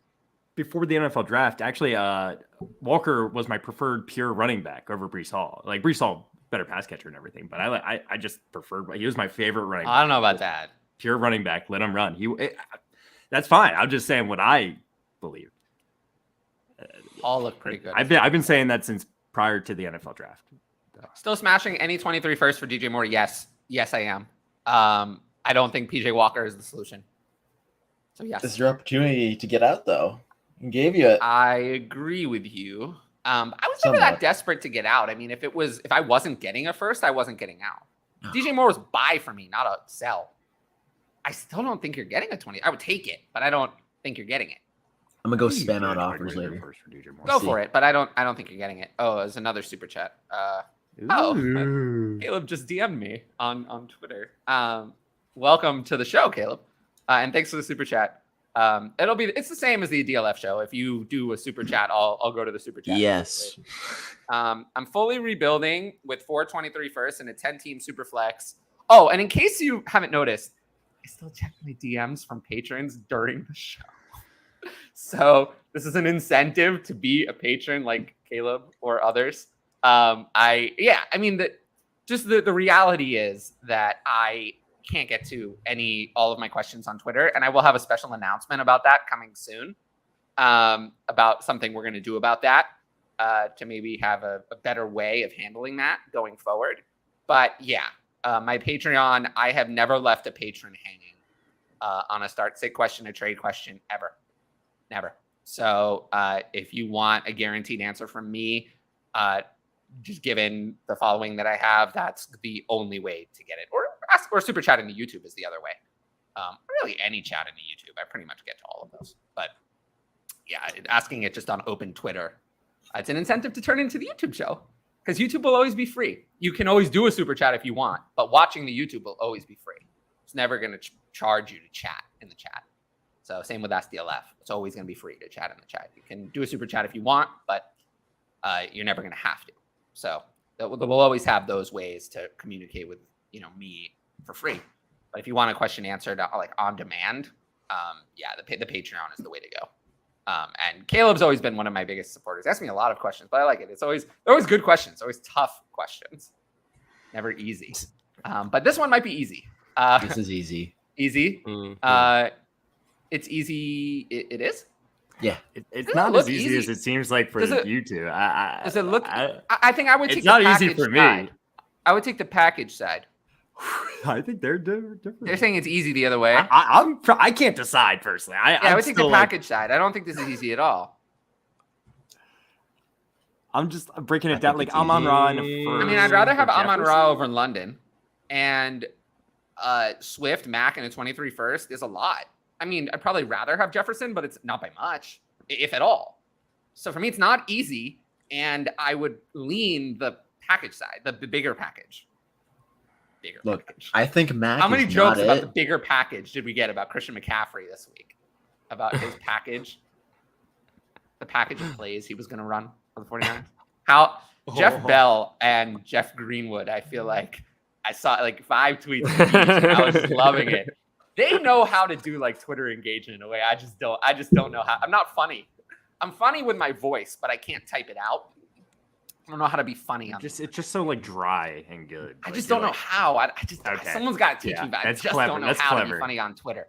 Yeah, I can be funny on here, but you need to like see my facial expressions and hear the tone of my voice. I feel like I fall flat on Twitter. I'm more serious. We got another kind of blow for the Jets. Elijah Vera Tucker is out for the year. Oh, not good for Michael Carter, even more so. No, that's a downgrade. Tough. Yeah, he's a big deal. But I still can't decide what side I want on this. Yeah, I'm going to take the Swift side. I think the value, especially that Amon-Ra didn't actually suffer a concussion. I think if you add up all these pieces on the Swift side, I think it's like. I think if you put it in a trade calc, it would give you the Swift side. Yeah, pretty much. And that's not necessarily a good determination for which side's better. Obviously, I think Jefferson's number one. It's a little shaky to me. I'm not as excited for Drake London as I was. Yeah. That's because it's not Drake London, it's Arthur Smith. It's not that Drake London's doing bad. It's Arthur Smith not being able to coach. I'm a little concerned that it's just been so bad. Not saying I don't want Drake London, but I'm just like, what if Calvin Ridley comes back, other pieces are added to the offense? I mean, is Drake London going to continue to get the same target share? He hasn't really done anything over the last 4 weeks. That's because he had 13 pass attempts in a game where they were getting absolutely rocked. That's true. But think about it this way. If you're a team and you just look at the numbers, you see that he didn't do anything. You might bring in other weapons. I am just a little bit more concerned because he doesn't have what Kyle Pitts does. is that tight end scarcity is a thing. There are plenty of wide receivers in both the NFL and in fantasy football. There are plenty of wide receivers. So, London is a little scary to me. I would take the other side. Amon-Ra is much more of a sure thing in my eyes. I got another fun stat for us. I just want to read this, and then we can go. I Absolutely. agree with that. Jeff Bell is up there with the people who I think do everything. Like, he's funny. He gives actually good advice. He engages on Twitter. He's good on shows. He can write. Jeff Bell can do it all. He's a great guy, just in overall. definitely one of those people who, like, I feel like he should have the 29,000 followers that I do. And, I probably only have them because I'm not married and don't have 3 kids. But I totally endorse this. He's one of my favorite follows in terms of both enjoyment and also he's not just someone making jokes. He actually gives real advice. So definitely. And I would love to have him on the show sometime. I've tried, believe me. I've tried to have him on the show many times. He's always just busy though. He has 3 kids, like 3 kids, a lot of stuff going on. So, what was your stat? Oh, I mean, we were talking about Mariota and the lack of pass attempts, but I thought it was really funny. Kirk Cousins in one less game, he's got more completions than Tannehill or Mariota have attempts so far this year. It's just like there's some quarterbacks that just are not throwing. They're literally not throwing at all. And it's like, it's crazy, the gaps between some of them. I think it's just looking at some of the completions and the attempts totals for some of these quarterbacks so far. Was just a funny half an hour. Yeah. Let's get to Toronto Dave's question. I haven't seen it in the chat in a while, but I do love one of my first friends, I suppose you could say, on Twitter. He's the best. Yeah, he's one of the first people I'd say I talk to on Twitter about stuff that's not about fantasy. He's a really good guy. I actually just met him in Canton, Ohio for the expo. And love you, Dave. Yeah. So Chris Olave, he wants Chris Olave. So for me, Chris Olave is now is number 1 of the rookie wide receivers. I have him first. He is first on the list. So he wants to send Amon-Ra and Pittman for AJB and Olave. What do we think about that? I like it. Fair. That seems very fair. Mm-hmm. I think it looks fair, and I think I would. I think it's very. I like to win trades, so I wouldn't do it because I'm greedy. But I'm concerned about Pittman. You have to be. Are you? Maybe a little bit with Matt Ryan was throwing all those passes. Maybe he's not a locked and loaded wide receiver 1, but he's a very safe wide receiver Pittman. 2. I would say still.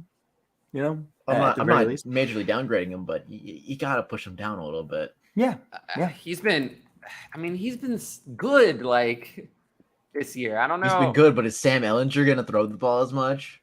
Is Sam Ehlinger going to be okay? I think what's bugging people about Pittman is I think it's the age-old trap. I think he's averaged more yards and receptions per game this year by a lot versus last year where he was still good. Yeah. But he's only scored 1 touchdown in 6 games, and his production has not come in the way people want, as in he's had 2 really strong games and 4 not-so-great ones. Both of those things will regress. He has been really good. I mean, he's averaging, 79.2 yards a game and 7.3 receptions a game. I mean, those are wide receiver 1 numbers. So that's excellent. Yeah, I'm not discounting him or the talent. Yeah. It's the situation that I'm scared of. No, but what I'm saying is that I think people's perception, Michael Pittman's pace over 17 games would be 125 receptions for 1,346 yards.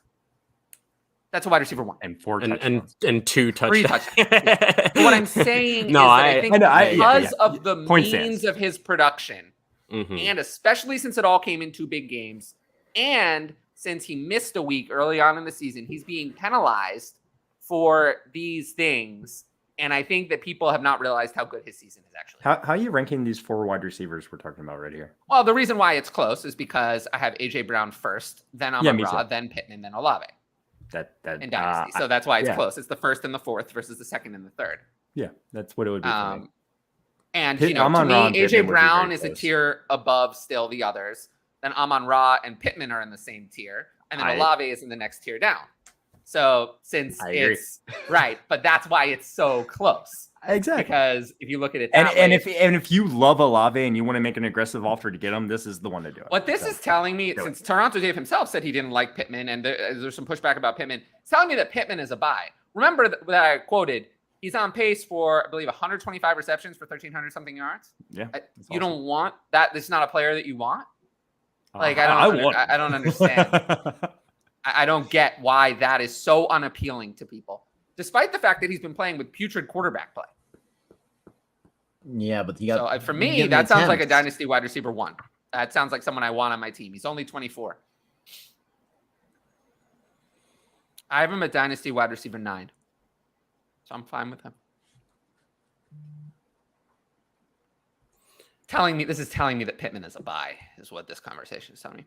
Is Carter comparable to what Henderson was last year when Akers went out and this year now? I'm going to push back on that in a couple of ways. And I'm going to take us through some of these quicker chat questions myself, and then we'll see if we can kind of catch up. For this one, for me, we talked about this a lot, so we won't rehash. But I would say that Henderson last year is going to be better than Carter will be this year. And Carter doesn't carry as much value because I think Breece Hall is more guaranteed to come back than Cam Akers, is a better player than Cam Akers. And there's no debate that when Breece Hall comes back, we already know that Breece Hall was already the starter. Breece Hall was the starter and relegated Michael Carter to nothing. So we know that that's going to happen again whenever Breece Hall is healthy. It's not a conversation. Where there were still people who said that Darrell Henderson was better. I don't think anyone thinks Michael Carter is better than Breece Hall. Anyone. I don't think anybody thinks that. There's no debate between the two players. Breece Hall is better by a lot. So it's not quite comparable. Okay, let's keep going. Man, lost Javonte and Hall. That's tough. But Ed is one of the best dynasty managers I know. So dude, you're 6-0. Yeah, well, yeah. I mean, Ed's also one of my longest time patrons. So it's probably going to get into the playoffs still. So I would think so. But yeah, anything can happen when you got to do. You have a 6-0 team. You got to do what you got to do. Yeah. It's a redraft league, by the way, too. So keep playing, Ed. You got this. It's tough then. Yeah. This was about the previous question, which we talked about. Cam Akers to the Jets. I just don't think that that's the move. I mean, Cam Akers has 2 years left on his contract. You're going to bring in Cam Akers to. He's not really an upgrade on. I mean, Michael Carter has looked just as good this season as Cam Akers. I just think that the Jets, Kareem Hunt makes sense because Kareem Hunt is in a walk year. So you bring in Kareem Hunt, you use him for the rest of the year. He walks, and then you go back to Breece Hall and Michael Carter next year.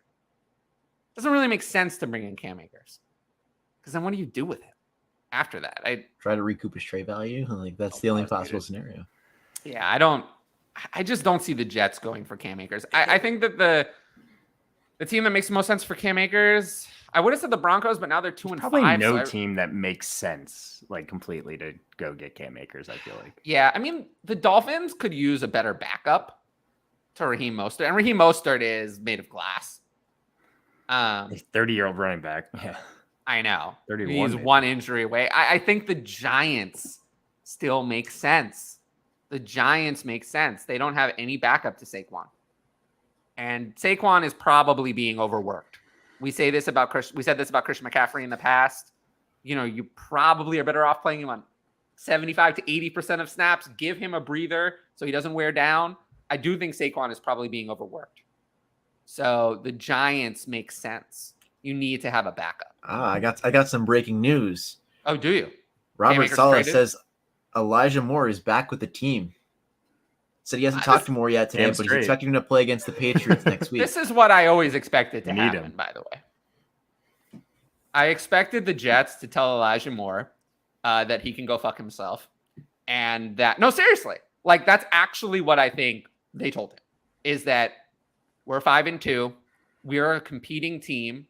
whether they have Breece Hall or not. We need you. We're not going to trade you in the middle of the season unless someone offers us a first-round pick. That's not going to happen. So you are going to stay here, and we don't care.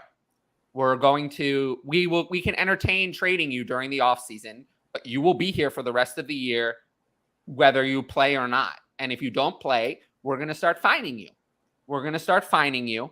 And then you can, forfeit your salary if you don't show up to work. That's what they told him. What I think they also might have told him was just come back, behave, and during the offseason, if you still feel this way, we'll accommodate you. We'll get rid of you. We'll trade you. But just don't cause any more disruption. Don't do what Marquise Brown did. Make nice with the team in public. Don't cause disruption.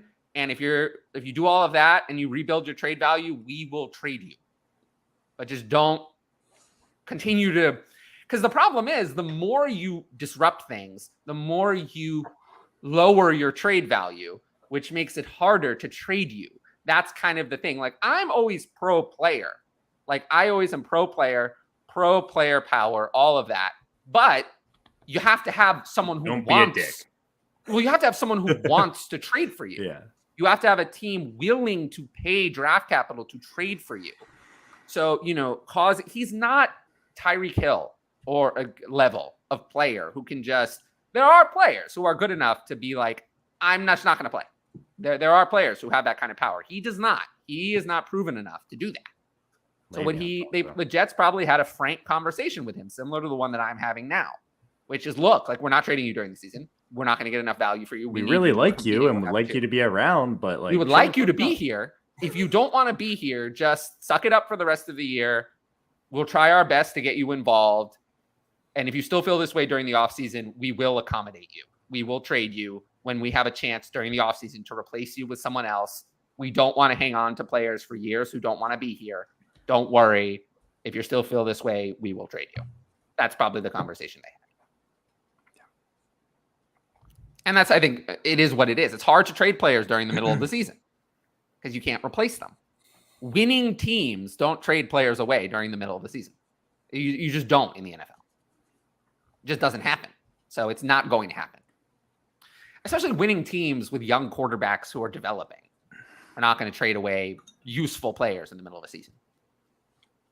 Should I trade Adams and CMC for Tyreek and Saquon? So lateral. Yeah. Very lateral. Yeah, I'm going to go with Tyreek and Saquon. I'd rather have Tyreek over Adams, and I'd rather have Saquon over CMC. So I'll go that side. I'd rather have Adams over Tyreek, but they're in the same tier, and I'd rather have Saquon over CMC. Tyreek, I feel like, has more upside.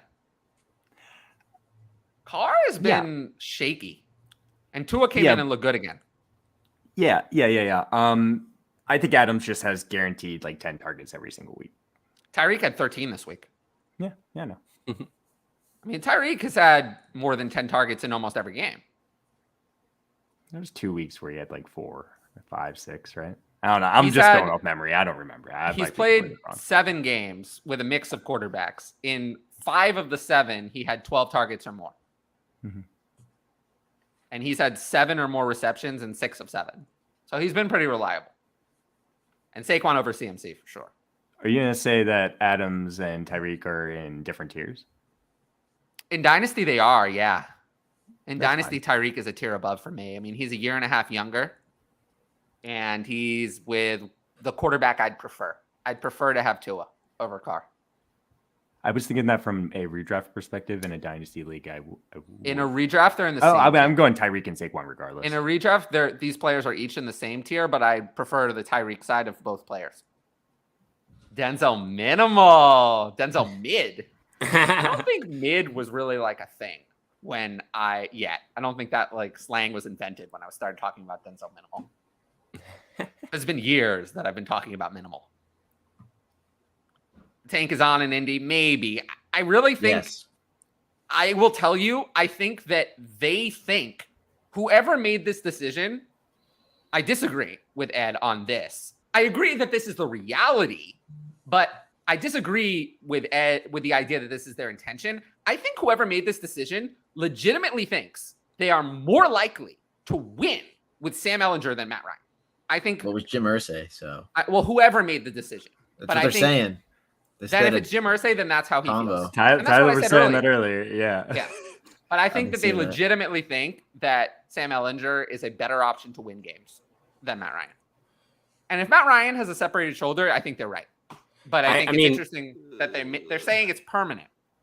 I agree, because exactly like that part where if they didn't think that the switch was like to win more games overall the whole season, they wouldn't have said, "Oh, we're switching to him for the rest of the year."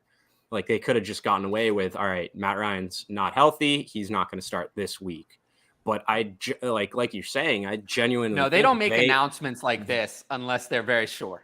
And there's no reason they didn't have to. They could have just said Matt Ryan is injured. They're confident in Ehlinger. It's by all accounts. Yeah, man. Very busy chat today. I appreciate you guys in the chat. I always love taking questions in the chat. Oh, it always gets me. I notice I'm a lot less drained than I usually am. I trail by 19 points and always only have the option of picking up the Bears D.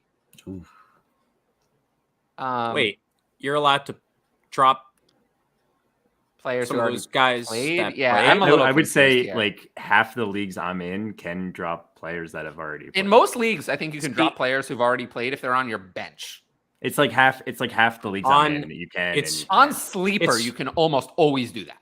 It's one of those things. On Yahoo, I think you never can. So like on ESPN and like those other platforms, you definitely can on ESPN. You definitely cannot once they've played. Yeah. But on Sleeper, it's you almost always can, because during the creation of the league, it's one button you have to press, allow players to be dropped. And I think it starts being on. You have to like turn it off, I think, on Sleeper. So exactly. Unless you click it. Exactly. Unless you click it, setting is to allow it. Exactly. On MFL, I think you almost never can.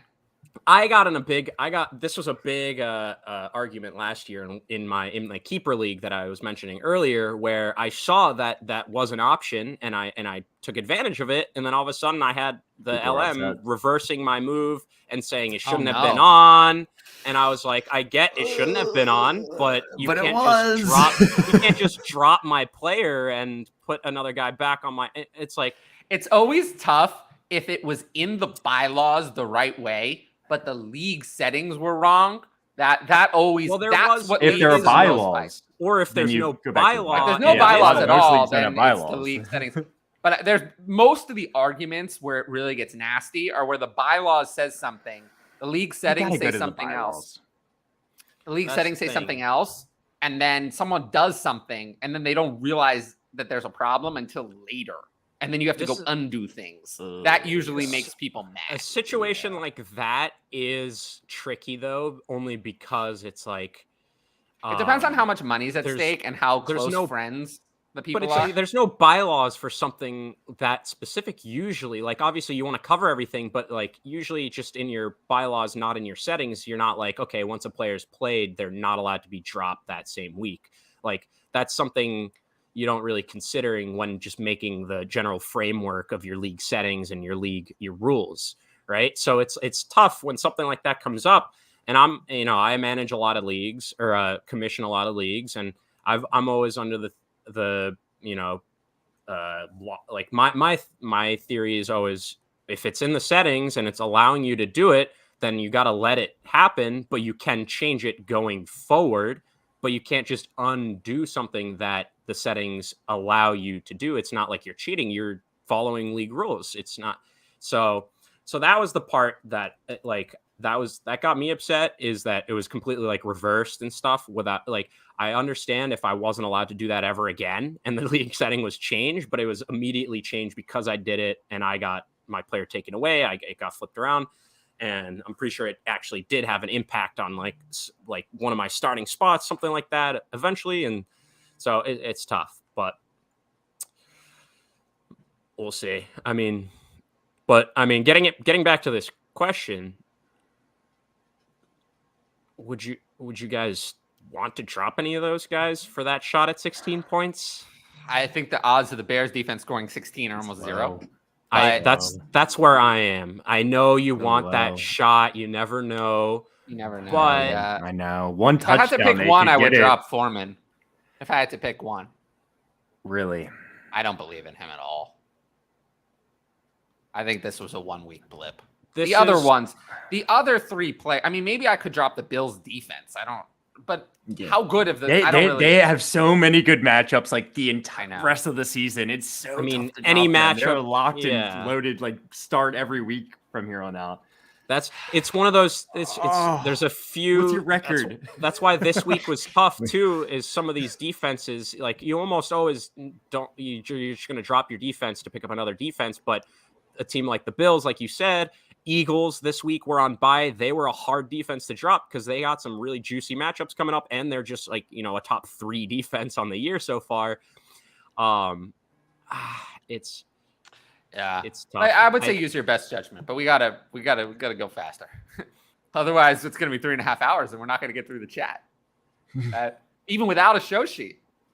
Week 8, Goff or Winston. No, because I do want to get, if people came into the show and came into the live chat and got to a chat, I do want to get to all of those. So I will not, I can't say we, but I will not leave until I got to all of them. Week 8, Goff or Winston. Well, this is a problem.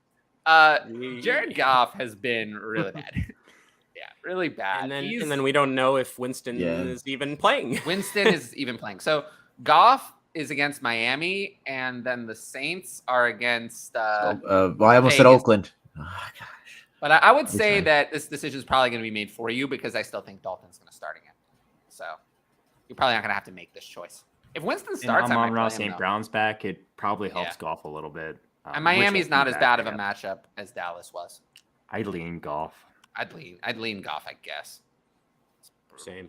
I do think though Goff and Winston are an interesting discussion because I think they're on the wrong side of retaining a starting job for 2023. Like they're on the wrong side of that conversation for me.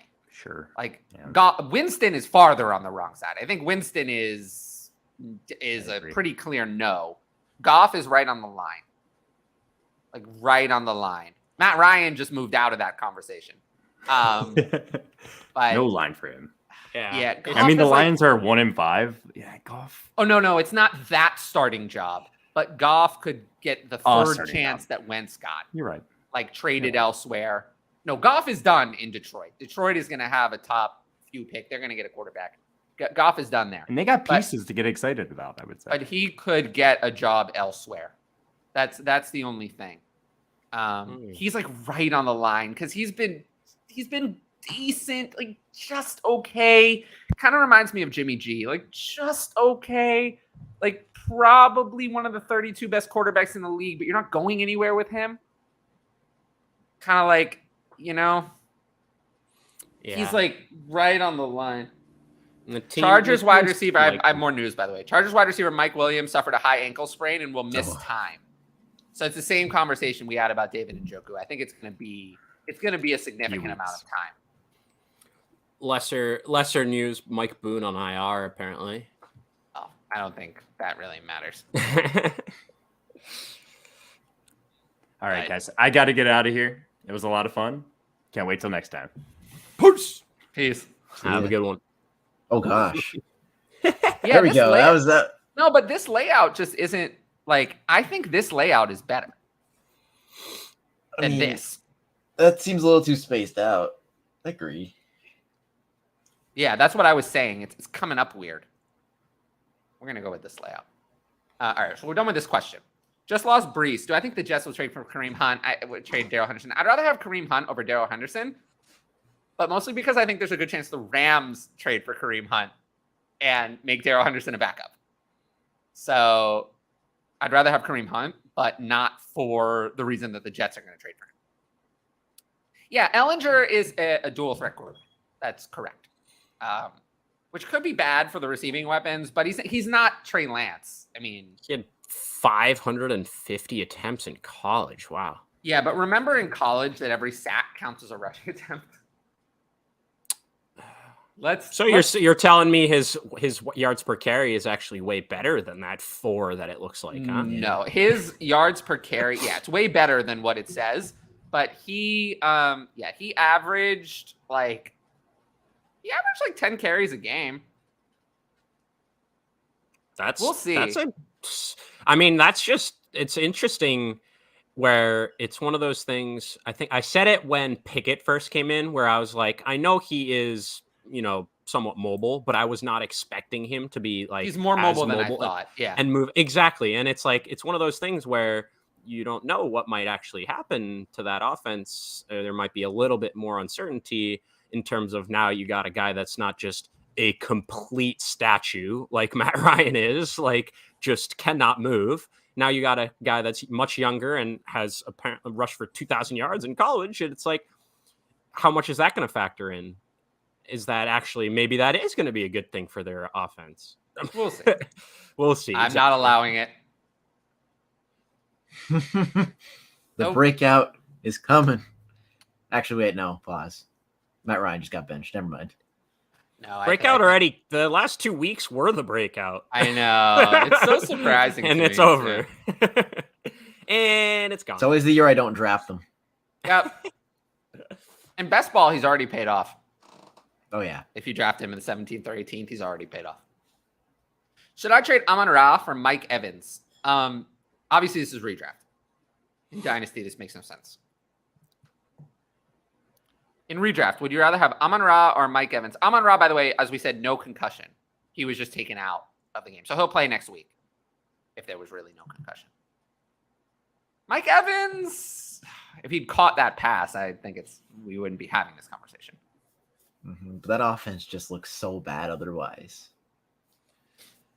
Yeah, but Mike Evans is still getting targets. I don't know. I mean, who would you prefer?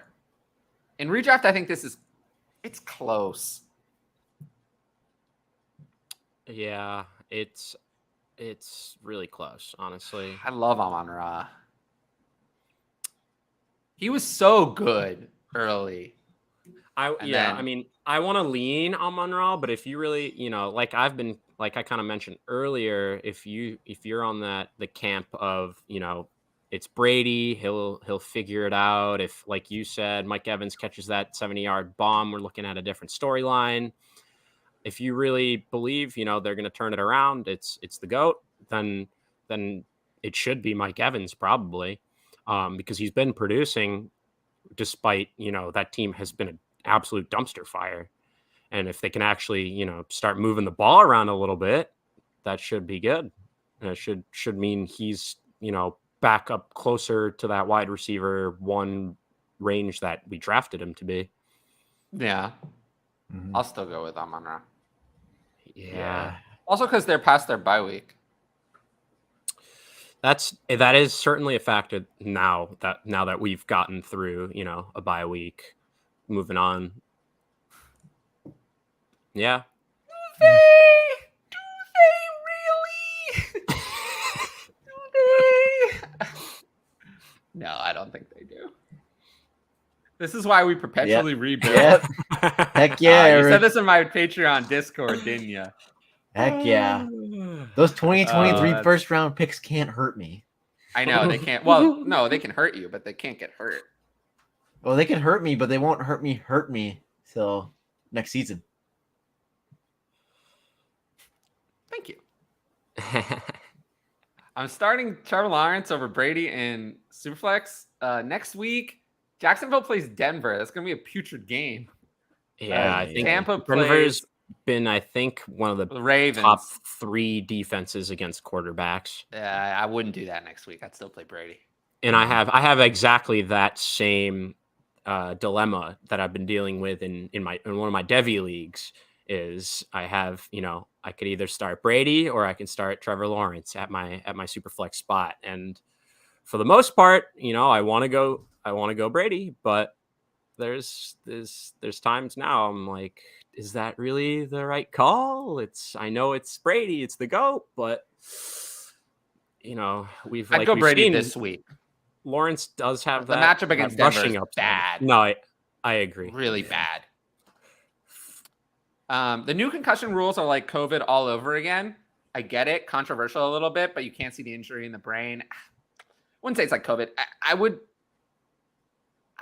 I just think there's no choice, unfortunately. There's no other way. Mm-hmm. There's no other way. I mean, short of a system where you can scan their brain during the game quickly and then see if they had a concussion but I don't think we have the ability to do that. I still think we diagnose concussions based on symptoms.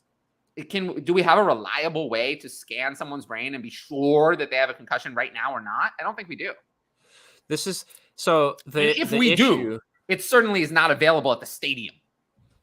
No. So very true, yeah. There's nothing we can do about this. Unfortunately, this is the reality. You're going to have players that are taken out of the game because they were shaken up, don't get to come back in, and this is just better safe than sorry from the NFL's perspective. I don't think there's any other way. This to me is the NFL kind of combating something that I had heard recently where before, if you get a heavy knock and you're getting looked at for a concussion, I was hearing that they recite to you just a bunch of random words, and then they come back a couple minutes later and ask you if you remember those words. And if you get X out of 10 or whatever, you're allowed to go back in. Where that is ridiculous. That doesn't test anything. That is. And so that's what they were saying is it's like, even if you have a crazy concussion, I think you can remember 6 words for like a couple minutes, And so yeah, it's the NFL really trying to make sure you can't just cheat that method, but it's also, at the expense of there's going to be guys that like Amon-Ra this past week don't get a concussion and by all means look like they can go back in and play again, but the protocols are now saying, nope, you wobbled on your way up, like you're not allowed to go back in. And it's a dangerous, it's a fine line, and it's dangerous because what's stopping, like I've heard it being said, but what's just stopping the player from like taking an extra 5 seconds to collect themselves before they stand up, So one of those things. Exactly. And then it's like, oh, okay, they didn't wobble on their way up, even though they're heavily concussed. They're allowed to keep playing. And it's always going to be tough. There's never going to be, like you said, there's never going to be one specific way unless they get some machine that magically can scan your brain for a concussion in 5 minutes at every stadium. That's the only fix. And we're not there. That's not happening. So stuff like this, I'm afraid to say, but I think it's going to be a lot more normal. It's going to become more and more of a thing where every week, first or second quarter, guy takes a hit. He's a tiny, tiny bit wobbly. He looks fine. He wants to come back in, but nope, they spotted it from up above. He can't. He's not allowed to come back in. So I understand the frustration. It's going to suck. It's going to happen to you at some point, but it's also probably going to happen to your opponent's players at some point. And it's just another part of the game. Just like you said, in terms of COVID, it's just something we got to deal with. It's not something they can really make better for us as fantasy players. It's just, we got to be, able to adapt and be just kind of diligent in our research and waivers and all kinds of stuff like that. Yeah, it's going to change our process a little bit, and it's going to get annoying. But it's like, how much can it really change our process now that the percentage chance that a guy could be knocked out, not even due to a concussion, has now exponentially gone up? It's like, but you can't really, even if a guy has a history of concussions, they're probably not even that much more likely to show that wobbliness on the field than the next guy that gets hit, right? So it's tricky. It's like you said, it's going to be tough. And yeah, it's good for safety, but it increases the luck factor of fantasy football a ton. Absolutely. Which, I mean, there's already a lot of luck involved. So gotta get even luckier. Sometimes it's more luck than skill, especially on those deep playoff runs. Unfortunately, but it says step 1 rebuilding is always getting your first back. I think that's step 0. Step 0 is keep your first. Step 0s don't trade it away. Yes. I do think this year, and I've seen it in some Twitter circles, but this year more than most other years, I'd say go entertain some offers for those seconds if you're rebuilding, because these seconds, might be as valuable as a late first this year, for example, where, this past year we were looking at, yes, we had Brees, we had Ken Walker, we had Drake London. The top of the board, we knew who we were going. There were not any crazy surprises. But once we get to 7, pick 8, it was basically, who do you want? Christian Moore or Christian Watson, Sky Moore? Like, it wasn't really that defined. Whereas the answer this year, should have been George Pickens all along. Exactly. And so, but then now we're looking at this year, some of those, I think it's going to be a lot more, okay, picks 1 through 11, 12, these 10, 11, 12 players are going to go. They might not go in the exact same order, but for a fact these 11 are going to go. And it's like, I think that's a lot less. It's a lot more defined this year, and just more talent. We know, I mean, we've been waiting for this 23 class for a while. So I think that's something that goes under said, is just, some people are not going to give up their first, even if they're, contending and you're offering them a strong package for this year. They don't want to give it up. They've heard all about the 23 first, the first rounders, the rookies coming in, like those guys. So just go for the second, never know. Look, this might be a very controversial opinion, Uh-oh. but I think now is the time to buy those picks. I see on Twitter, people down hyping this class. Just picks in general? The 23. Okay. I see people, I don't know if down hyping's a word, but it is now. I see Jackson Smith and Jigba's not playing. Jordan Addison just got hurt.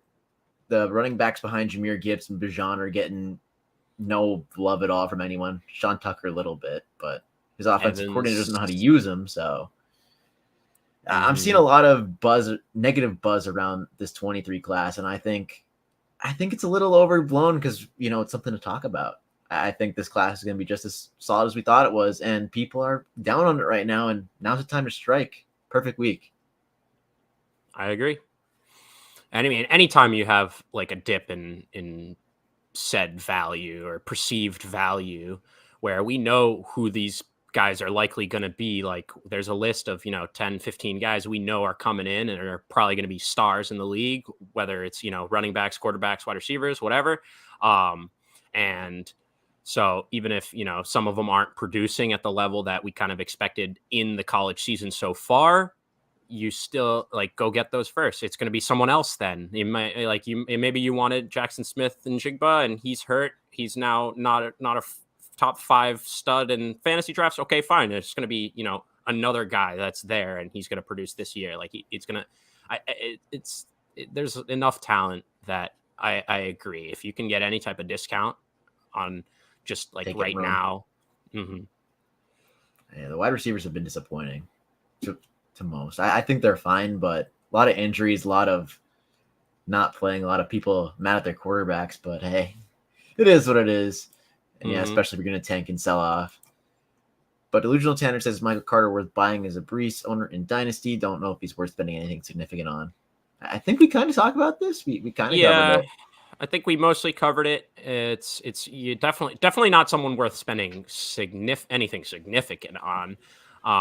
But it's one of those things where if you're the Brees owner and you were looking at a contending team all of a sudden because of how good he's doing, even if you were, looking at a rebuild or something, it's maybe go get him and try to continue, see if he can put up 70% of that production that Brees was putting up. And he might be just your capable RB. Yeah. We talked about this a lot though. Yeah. Mm-hmm. Yeah, sorry guys, but my eyes are just dude, I know how you feel. I'm struggling right now. Yeah, no, we'll talk about this later because I've been having eye issues for 2 years, and I went to insane medical doctors, the high ups, and they said I was fine, so I'm great. Thanks for the help. We talked about this. Should I trade Mike Williams for Devontae Adams? Yes. we don't even need to explain that one. Yes. That is a yes. Knee injuries can go away for a year. Wouldn't that be nice? Injuries off. Madden sliders. That was smart. I mean, yeah, I don't like it when it's mean-spirited, but I do think that there are a lot of people on Twitter who just pretend that they delete all the takes they made that were bad, and they only leave up the ones that were good. So I don't like that either. That's interesting. I didn't really know that people. There are actually, I swear, there are actually people who do that. They go back and they delete every tweet that they got wrong and retweet all the ones to remind you of the ones that they got right. How do you have time for that? Like, I could have easily gone back and deleted my tweet from yesterday about how Tuba Hubbard and Deonta Foreman were not going to be good. Like, what do I have to? It didn't even occur to me until people were like constantly commenting on this big L, whatever. You think I give a fuck? That just means people are. You know what that means, right? That means people are talking about it. That's all I care about. Yeah. Unfortunately, in this industry, any publicity is good publicity. That's just the way this works on Twitter. Any publicity is good publicity. Though, at this point, it feels like. It is. So if people are going to come back on the tweet and say, "Oh, big L, whatever, terrible," like, what am I going to do? I mean, I just don't care. Like, the one thing that bothered me yesterday was like people who commented on my Breece Hall tweet being like, "This is the worst tweet ever." I'm like, read the timestamp. This tweet was after he scored the touchdown before he tore his ACL. Of course, I don't think he's the RB1 after he tore his ACL. And like, I'm sorry that I didn't predict that he was going to tear his ACL. I'm sorry I didn't have a crystal ball. And why didn't you know? Why didn't I know? So sad, and then also there were people who said it was my fault. It was my fault that he tore his ACL because I just have like telekinesis powers. I should have prevented it. Tyler, are you a field manager in Denver in your spare time? I should have prevented him from. Of course, that's what the people on Twitter would say. But I do think, people should take more accountability for their misses. And just because I don't engage with people who are very critical of me, it doesn't mean that I think that I got everything right. It's just that I find that most of the people who engage, who are critical of me, are more critical of me as a person. And I'm not interested. But yes, a lot of people commented that I got a lot of things wrong about the Panthers backfield, and like, I got it wrong. This is also not a moment where I'm like, oh my God, that process sucked.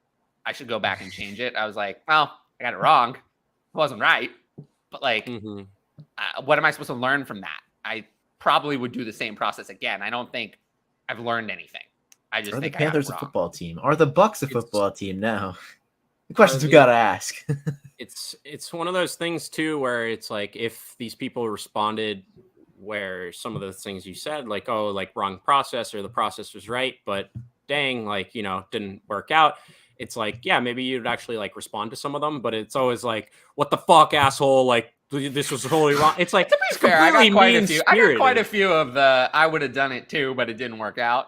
Okay, so that's fair. And I'm sure you're more likely to respond to that than what the hell, asshole, other than, I mean, honestly, it's more that I don't respond to a lot of things, positive or negative. I'm more likely to respond to something that's positive because that's just the person I am. But I don't respond to a lot of things on Twitter that are just a comment. Like, I don't respond to every comment. I still try to get to every question, but I don't respond to a lot of things that are comments. Like, if you just like, thanks for the advice. Sometimes I like, if I'm not behind, I'll like try to thank people for thanking me, but sometimes I just like it and don't, because if I'm in the middle of answering a bunch of questions, I just don't get to it. So I don't respond to a lot of things that are just comments. I try to prioritize getting to questions, because for a question, someone's expecting a reply. For a comment, not necessarily. They might just be commenting. They're not necessarily expecting me to reply. So that's that. I try to focus on people who are obviously expecting an answer. And believe me, I can't get to every question, let alone every question and comment on Twitter. I'm one human. I'm unfortunately can't do it. I've tried, but I think I'm past the point where I can. ETN keeps playing 80%. So we haven't talked about this really at all. ETN got a major role upgrade. What do we think about that? Draft capital matters. He's the workhorse now. It's interesting. The team immediately after the game tried to like mention an injury potentially playing a part when we saw him out there and we saw him just not getting work. Like he had or James Robinson, obviously I'm talking about. Like I mean, we kind of expected this. All the numbers, like other than just the box score, has told us ETN's been the better rusher in terms of efficiency, in terms of basically everything besides some of the total yardage where James Robinson broke big runs for a touchdown. So, I mean, I think ETN's their guy moving forward. I don't think James Robinson is getting 0 touches on a given week. I do think that's, maybe there's something going on, but he's still their guy. ETN. In Dynasty, I have Travis Etienne as running back 8. How does that sound? Sounds fine. Yeah. With the current I'd say he's back. I can't argue. Yeah, I'd say he's back end of RB1s for sure. After that, and after just the team just seems to like him, obviously, like rightfully so. And that's the guy, they're looking to involve more and more. He's the guy that can do more if they do have the poor game scripts and stuff like that. So yeah, no, I agree. I just think that running back is brutal. Like, I'd rather have Travis Etienne over Nick Chubb in Dynasty. I'd rather just take my chances and not let Nick Chubb die on my roster.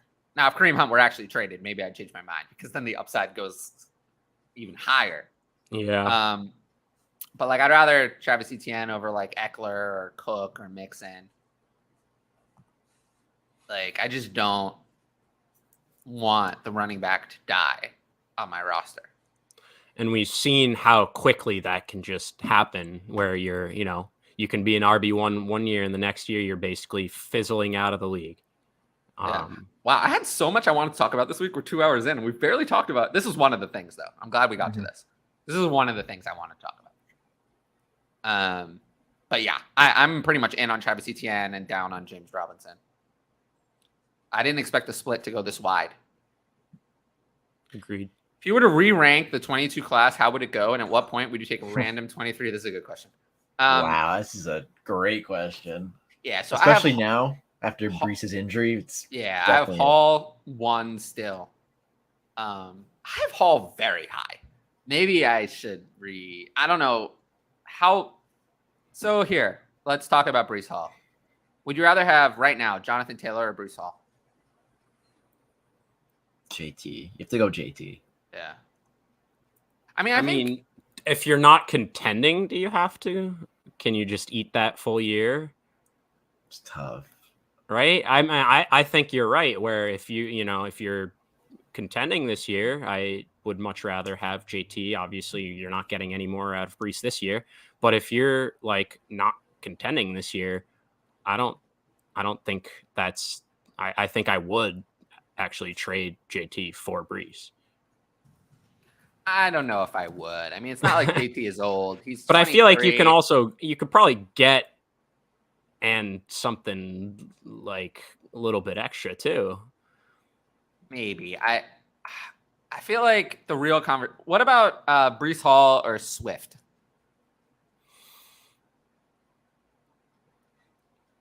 I mean, I think I'd rather have Breece at this point. So right. Barkley? Barkley might just be too old for me to. How high? Too old, but if you're contending, he's gonna maybe win you a chip this year.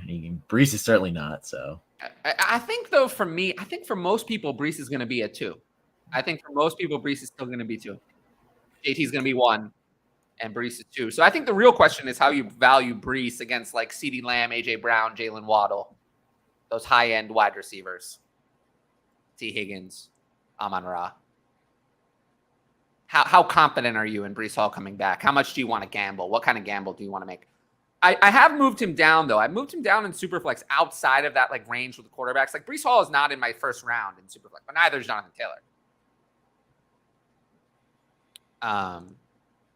Yeah. So I would. It's hard. Would you take Breece Hall or CeeDee Lamb? Breece Hall or A.J. Brown? Breece Hall or Jalen Waddle? I think those are really the decisions. I mean, if we're talking about the top end of, elite younger wide receivers like dynasty studs, I think I'd just rather get the wide receiver. I'm just so nervous with the injury.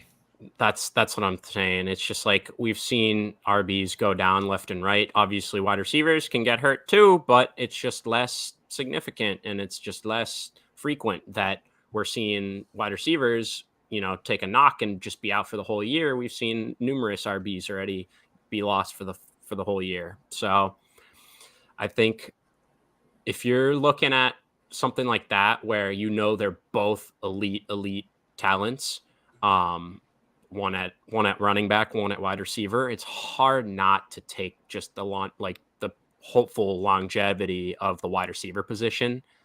Because you never know. Obviously, Breece Hall is a monster. He looks great, but he could be out after his rookie contract is up. He could be done. That's a possibility. That's 3 years. He could be. And then you have the whole Christian McCaffrey story of someone who, or even Saquon Barkley. It's after the injuries, they got back and produced at times, but they never got the value back. No, I mean, you're not going to get the value back, even if you play at the level you played at for, let's say, CMC. If he plays at 2019, he has the same stats as 2019. He's still never going to get back to that value because he's 4 years older, or 3 years older, whatever it is. So I think that for me, though, to answer this question, I think I still have Breece Hall at the top of the 22 class. So Kenneth Walker has a path, but he's not there yet for me. So are those so in terms of answering that end of that question, who would you take a random 23 first over then? Well, I think in this class, I think we should start with what order they're in. Well, so Breece number one in the then Walker, class, and we're keeping I'm keeping both of those guys for a random 23 first. Let's say it's super flex. Let's say most leagues are super flex. Let's say it's super flex. So Breece, I would still rather. Walker, I would rather. What about Olave? Olave to me is probably the line, because I think once we get to London and Wilson, I'd rather have a random 23 first over those guys and take my chances. I haven't seen enough from London or Wilson. You could get a quarterback. A quarterback is going to make a difference that those guys, or a higher end running back is going to make. You see how quickly did Kenneth Walker pass them? How quickly? How many games did it take? Very fast. Very quick. If you get the high end running back, you get something that you can't get out of wide receiver. There aren't that many. There's so few. So if you hit on them. Yeah, I think you're right. Honestly, I think Jackson Smith and Jigba is going to come in to the league ahead of Drake London and Garrett Wilson, just given how Drake London and Garrett Wilson have been so far. Yeah, but JSN's been hurt. I don't know. I still think he's going to come in ahead just because of the hype. I think it's tough because if you're not guaranteed 104 or better, you're not guaranteed a quarterback. I just think I'm okay with if I lose Drake London or Garrett Wilson, I'm okay. The problem with it's not their talent, though. It's their situation. That's what hurts. Yeah, but how much less talented is Chris Olave? And is Chris Olave in a great situation? No. He's not playing with good quarterbacks, but he's still succeeding. He's just drawing the targets. You see, other teams, teams aren't passing. But you have to, at some point, you have to say the targets are being gotten. These other teams, they could do that, but they're not. I understand maybe it's not fair to blame them entirely, but I can't dismiss Chris Olave's constant, ridiculous, raw targets that are there. They're there. He's doing it. So he has to be the rookie wide receiver one for me. It really isn't close. He's not in the same tier as the others, value-wise. For me, anyway. So that's why I draw the line there. George Pickens, to me, Drake London and Garrett Wilson are actually closer in value to George Pickens than they are to Chris Olave. Chris Olave is significantly higher. Yeah. And George Pickens for me would come in. So I have Hall 1, Walker 2, Olave 3, London 4, Wilson 5, Pickens 6, and then in Superflex I have Pickett 7. I can't. I'm out. Why? I mean, he has weapons. They're gonna give him the job. You're out just because he looked bad in the first couple of games. It is what it is. I can't do it. I'll take. Well, we're already at the point where you say. No. I would rather have a 23 first over Wilson and London, let alone Pickens and Pickett. But in terms of ranking the rookies, there is no one else.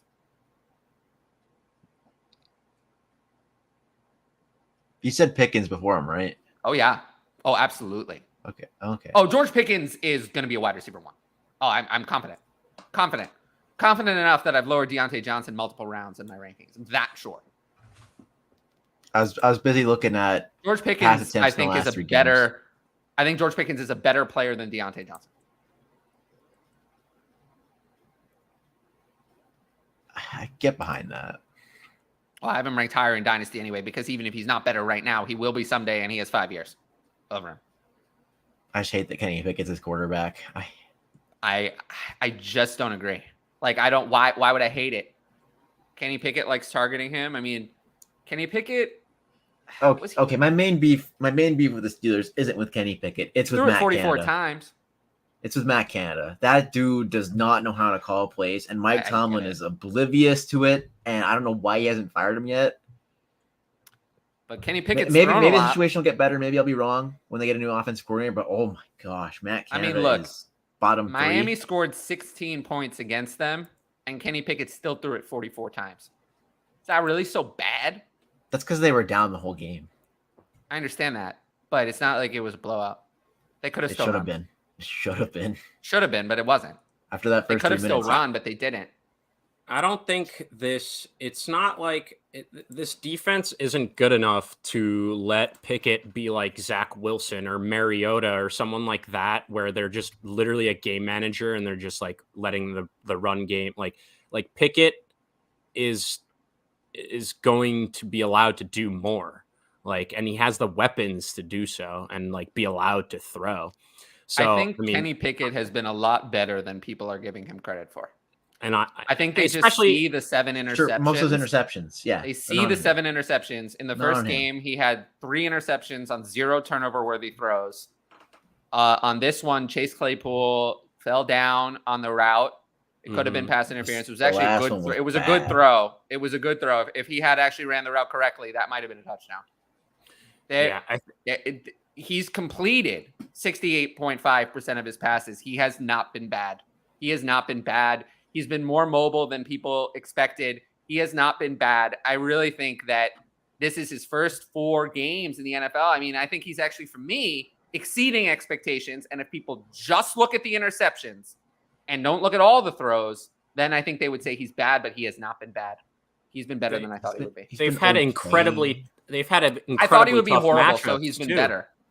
They've had tough, very tough his matchups. Games have been against the Jets, who we discussed as actually a pretty good defense. Then there was Buffalo, who's one of the best defenses in the league, and even in that game, he wasn't abysmal. Then there was Tampa Bay, and then Miami, also not a bad defense. He hasn't had any easy matchups, so he's been fine. I just need someone else calling plays. We'll get that, but they can get someone else calling plays. I mean, if they continue to be this bad, they're not going to have the same play caller. They won't. Yeah, they will. Tom, they will, because I've been having Steelers fans in my ears saying they should make the switch, and then they post Tomlin quotes, and it looks like he thinks Matt Canada is more than ideal for the job. And I mean, he's only been the offensive coordinator for 2 years, so this is year 2. So there's no guarantee he's going to continue. It's just so bad. The play scheme. Juju's looking good now. I don't know. I don't want to get carried away. We're not. It's just the facts. It's the facts. He has not looked good. He still looks slow.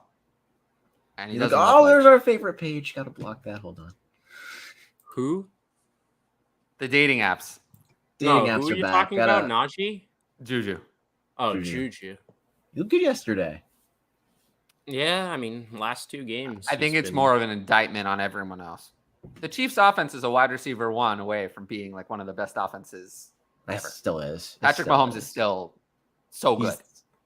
If they had a wide receiver 1 along with these other weapons, if Juju were a 2 and MVS were 3 with Travis Kelce and a real wide receiver 1, that would be a terrifying offense. I mean, the Chiefs are still the best offense in the league per what is this? Exactly. Imagine if the Chiefs had like George Pickens and Jonathan Taylor right now instead of Clyde Edwards-Helaire and Sky Moore. Like they're not that far off from being a historic offense. That's why I have Patrick Mahomes has never had a discount for me in Dynasty because he's still great. He's always been great. But yeah, I think Kenny Pickett is being a little.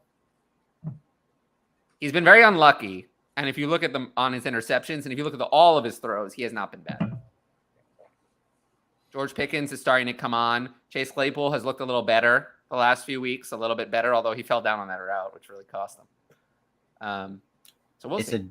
It's adjusted net yards per attempt. The Chiefs are the best offensive team in the league. Oh, yeah. No, they're great. But you want to guess who the worst offensive team is in that category? Broncos. I think you'd be correct. I think that was an easy question, Ryan. Mm-hmm. I'm looking for them. All right, let's find them. I'll take us through some of these. Yeah, this is a low-scoring year. It's true. So just keep that in mind when comparing. Stevenson over Harris tonight. Yeah, obviously. It's actually the Colts. Oh, really? Well, I guess that's why they're making Denver's actually been all okay in that stat per offense, but like they're bad. But they're not bottom of the barrel like the Steelers, Commanders, or Cardinals. Cardinals is a shocking one. I'll take Stevenson over Harris. For this week, I had Stevenson once I knew Harris was going to play at RB14, and I had Damian Harris at RB30. So I have them a good split between the two, but with Stevenson well ahead. Deontay in second or Pittman in third? I'll take Pittman in the third. I'm running away from Deontay Johnson. Deontay Johnson is never going to be a fantasy wide receiver 1 again. Deontay Johnson, we're now talking about someone who's going to be a weekly low-end 2 with little upside. I don't want Deontay Johnson. So Michael Pittman easily. Even if the third were on the other side, I would still take Michael Pittman. Not close. We talked about this earlier. It does suck. The Jets trading for a running back. Let's see. I don't know if they're going to do that. I think that could go either way. If they do, it would be Kareem Hunt. Does Michael Thomas play football? I'm no longer counting Michael Thomas as a fantasy asset. I'm just done with Michael Thomas. Do you guys feel the same or differently? I mean, it's tough. We're now on year 3. Year 3 of not playing football. Yeah. I mean, the tough part is that he actually played and was pretty solid. Yeah, he looked decent. You know, if he had just done absolutely nothing in his few games this year, I'd just be so far out. Michael Thomas is 5 years, $100 million extension kicked in 2020. Out of a possible, I believe, 40 games in that period of time. He's so worth about, 45 to 46 million in salary in that period. Out of 40 games possible, he's played in 10, and he's caught 56 passes for 609 yards and 3 touchdowns. That's what $46 million has bought the Saints. Yay. Worthwhile. Awful. It's one of the worst contracts ever. He's delivered nothing. Not as bad as Kenny Golladay. Kenny Golladay was less money, at least, and the Giants. The Saints have already paid Michael Thomas more than the Giants will owe Kenny Golladay if they cut him after this year. Fair. Yeah, I mean, we'll see. He plays sometimes, and not. What do we think about this? So I did an Elijah Moore video on here. It's actually one of my more viewed videos. More viewed than the Christian McCaffrey one. That was very bizarre. The Elijah Moore one had double the views and 6 comments, and the Christian McCaffrey one had 40 comments and half the views. Really tested my theory that comments are what drive the algorithm, because that one was very much the opposite. The more commented video was much less viewed. So maybe it's view time and likes that drive it more than comments, is what I'm learning. But make sure to comment. Every little bit helps. I'm still trying to figure out exactly what helps the most, but I know more is always better. Speaking of Get it? It was on purpose. I know.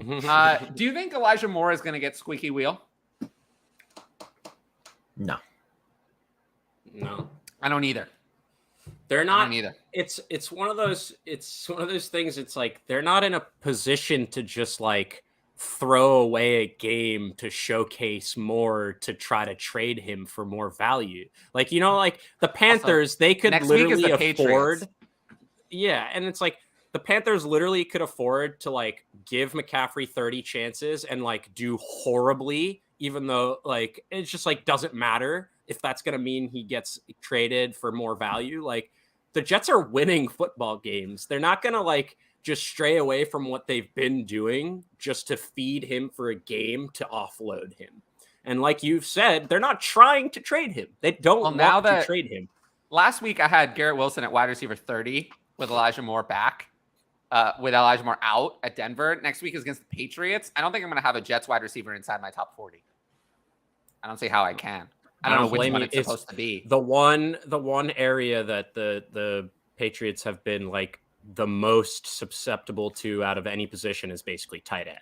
So I mean, Elijah Moore was running the most routes and had the most snaps. Garrett Wilson had the most targets, and hasn't produced in a while. And Corey Davis was the one actually producing until last week.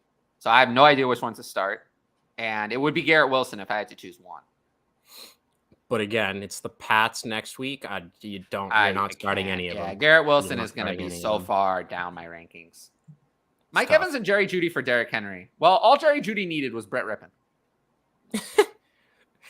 Everything changed. And I could hear, Sauce Gardner was on Cortland Sutton, but no. Brett Rippon on the first drive, every play was a design play for Jerry Jeudy. Not an accident. Not he was open. Jerry Jeudy was the first read from the beginning. Everything changed when it went to Brett Rippon. Suddenly, Jerry Jeudy was the one. For whatever reason. So I don't know if that was, I don't know why that was. Now you could say the Broncos planned it because Sauce Gardner would be on Cortland Sutton. That you could say that.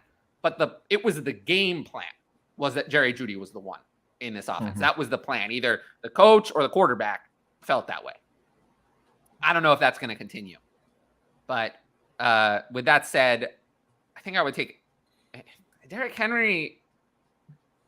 Derrick Henry has been frustrating this year at times. I mean, this week he had 30 carries, but he didn't really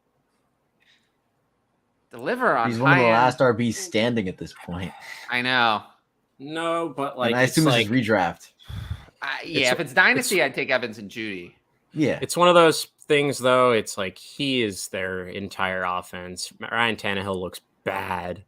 He looks just unable to. Yeah, where's Ryan Tannehill on that starting next year? He's he's like right. He's the line for me.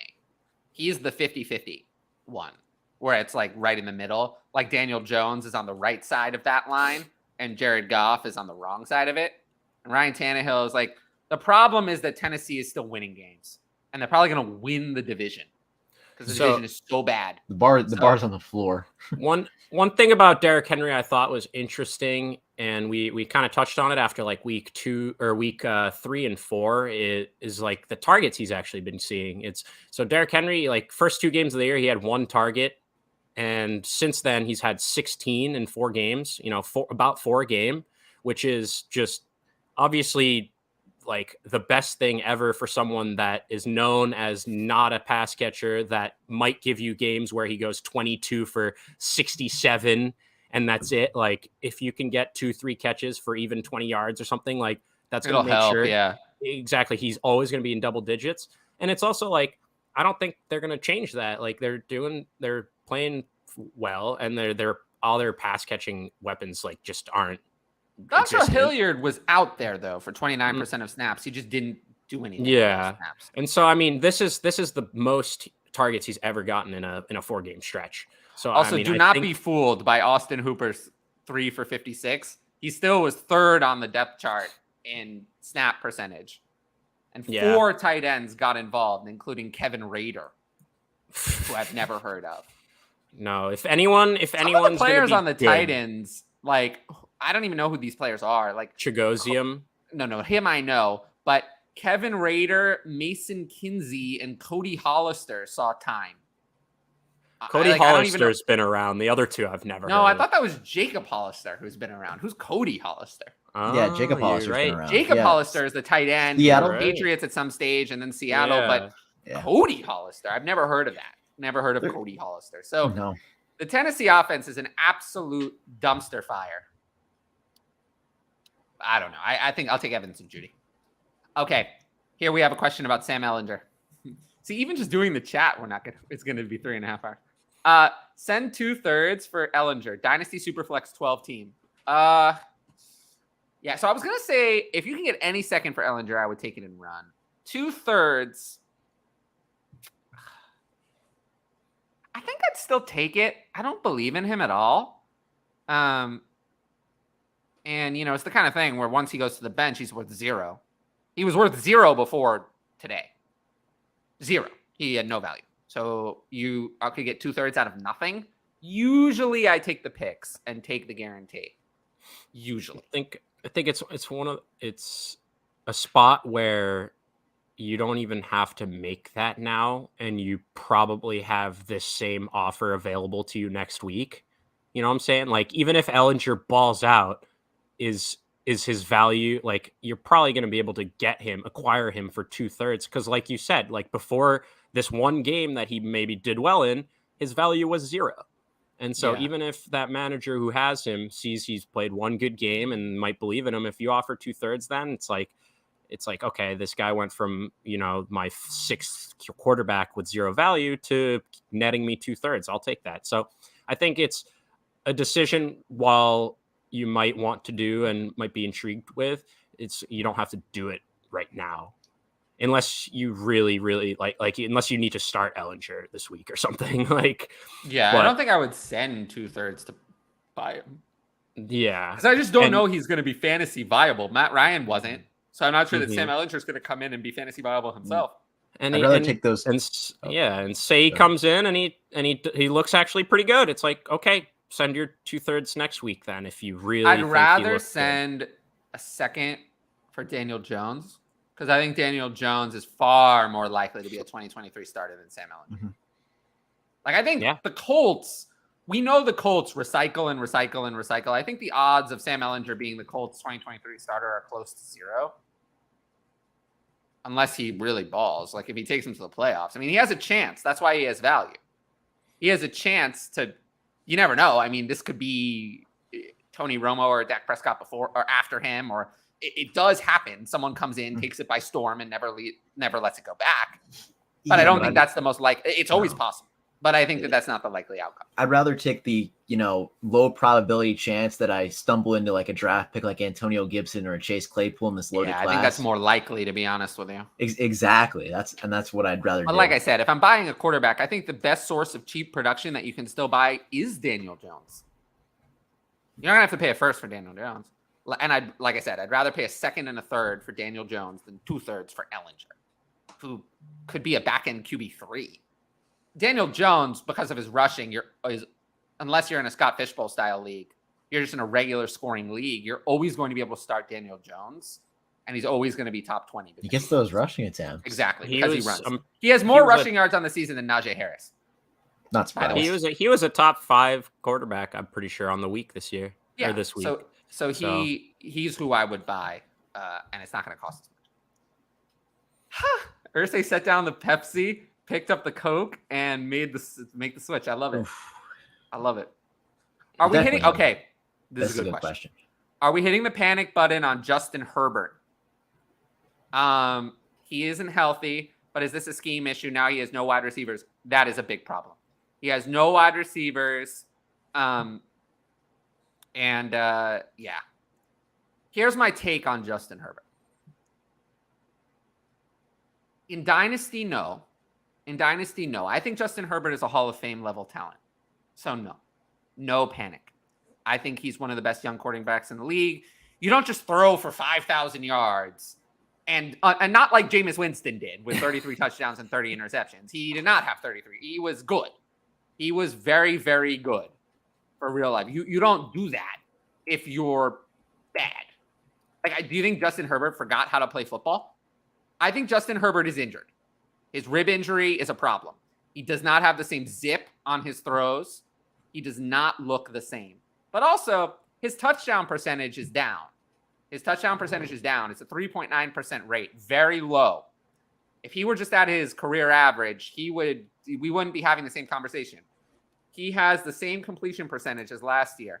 Similar yards per game, 287 versus 289 and 294.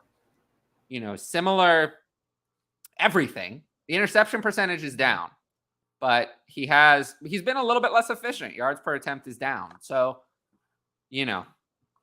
my take on Justin Herbert is, like I said, in redraft, I'm downgrading him. The weapons are not there. The Mike Williams is now out for a while. Wide receiver 1 for him is gone. In like next week, is Justin Herbert still a QB1 for you? Who they playing? Or is next week their bye week? Because I'm looking for him and I don't see him. It's certainly... Yeah, next week's their bye week. Week after is the Falcons. I think I still play him.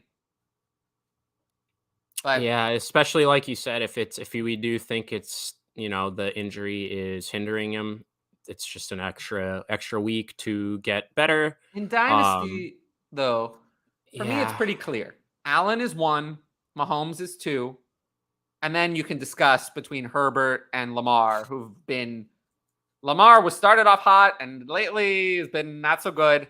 Herbert has kind of had a great career trajectory, but this year kind of the whole thing has not been all that great. I think those are the next two in the conversation. And then after that, you get to Jalen Hurts and Joe Burrow after them still. Although Burrow and Hurts are getting in that conversation, but not yet for me. I still have Herbert and Lamar above Chase and Jefferson, and Hurts and Burrow below Chase and Jefferson in Superflex ranks.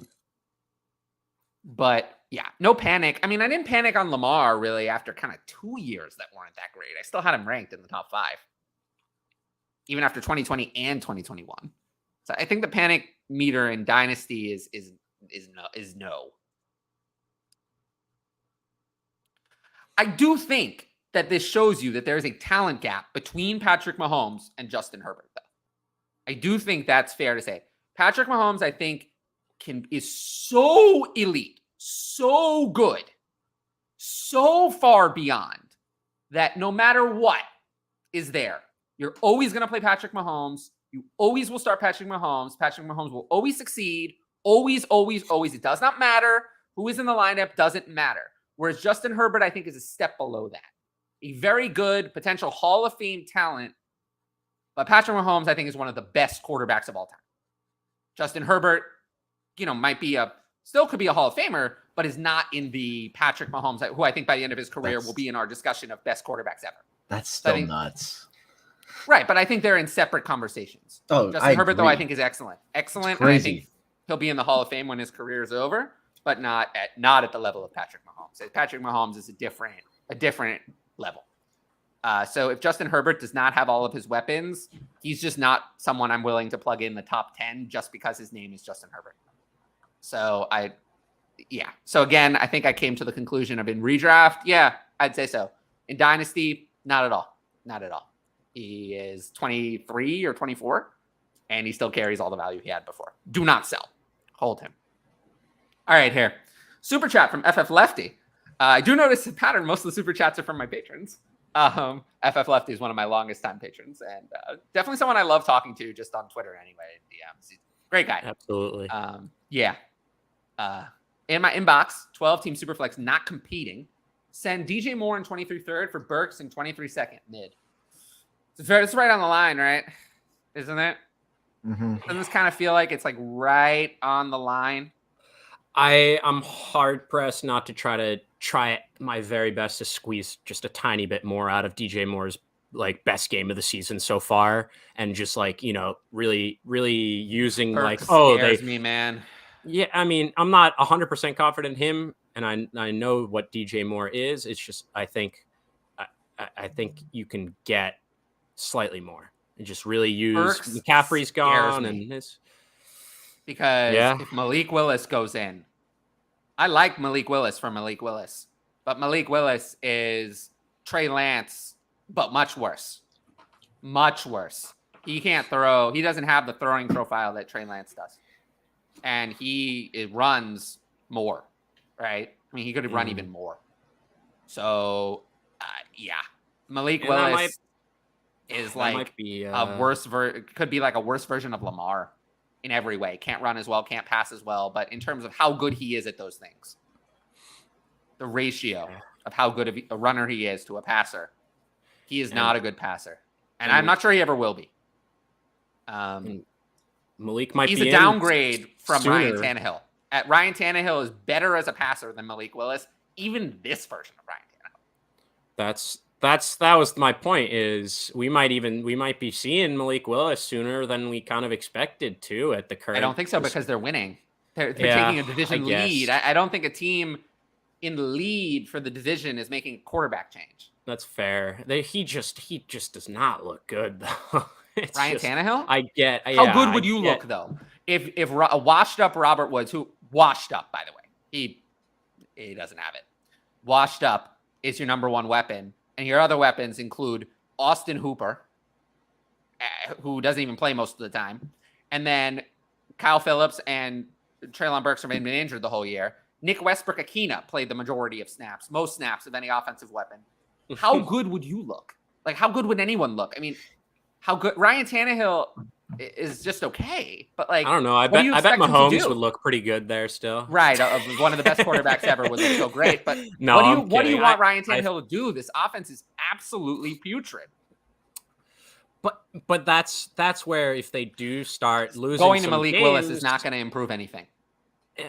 I just think if the rest of the offense is garbage, wouldn't you at least want to give him? He can do more on his own. Well, if they were 2-4, I'd agree with you, but yeah, they're not. That's the issue. They're 4-2, and they have a game and whatever the tie is lead in that division. That division is the Jaguars, who are 2-5, the Texans, who are tanking, and the Colts, who just benched their quarterback. So I just don't see. It's a mess. I don't want to be a part of that mess, so I'm going to go with DJ Moore here still. But I was always lower on Treylon Burks. Treylon Burks, I often compared him to N'Keal Harry in terms of the vibes. I don't see that. It sucks. He was just starting to come on. Well, I mean, we're starting the career the same way. Misses a majority of the rookie season due to mysterious injuries. We're already off to a very comparable start. And Treylon's already done more than what N'Keal Harry ever. I know. That's coming from Treylon Burks hasn't done all that much. He hasn't, but I mean, what did he do exactly? I mean, what was so good? I'm just saying he's had 2 good games. This is like we were talking with Paris. That's what I'm saying. It's like we were talking with Paris Campbell. He's had 2 good games. But he's been so good that in 4 games he's participated in, he's managed to catch 10 passes. That's for 129 yards. That's so great. That's really, really what I want to see. It's not good. It's not good at all. It's not good. So it's not good, and he's been injured for a lot of time. So I don't like that. Not producing and then missing time. That is already a bad. And who knows when he's going to come back? It doesn't seem like it's going to be anytime soon. And even when he does, this offense is a disaster. So, yeah. And it's not going to get better because they're not going to have the ability to bring in. I don't think they're going to be bringing in an outside quarterback, to be honest with you. Yeah. All right. Let's roll through this. Mike Williams, high ankle sprain. We talked about that. Mike Boone on IR, but luckily Marlon Mack is in. Marlon Mack is in to replace him because it's 2022, right?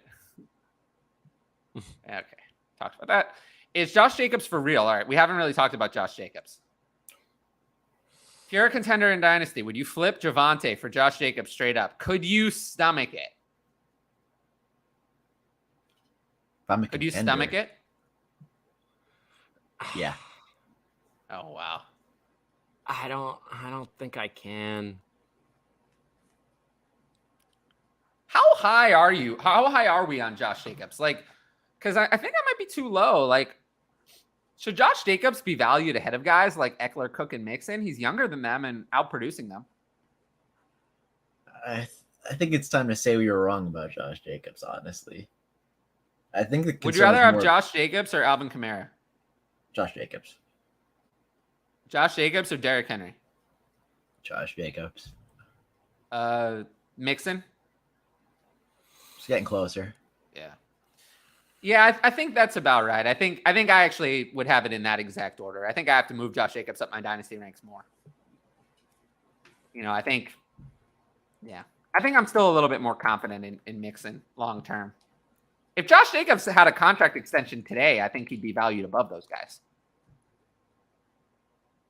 I think that's where the concern is obviously they declined the 5th year, and now we're just. I also don't want to get too carried away, but I would say the answer to this question is yes. He's for real. I don't want to flip Javonte for Jacobs straight up. I still think you should be able to get something with Jacobs, if that makes sense.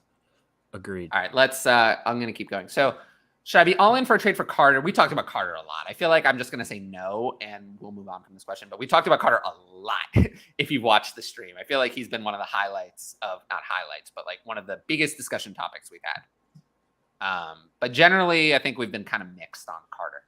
Is it time to trade Debo? Ooh, this was on my list of topics I wanted to talk about. To me, I think Debo Samuel's high-end upside is gone. Gone. It went with Christian McCaffrey. The Debo Samuel role is gone. I don't think he's going to be playing that anymore. So Debo Samuel's falling down my ranks.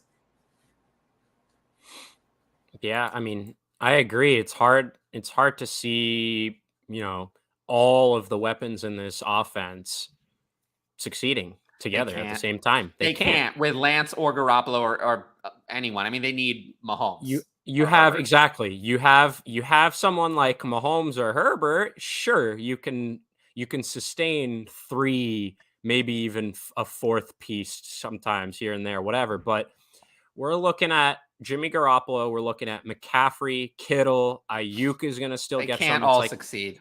None of them. And so generally, when they can't all succeed, the ones that are valued too high are overpriced. I'm only confident in McCaffrey succeeding, essentially. Me too.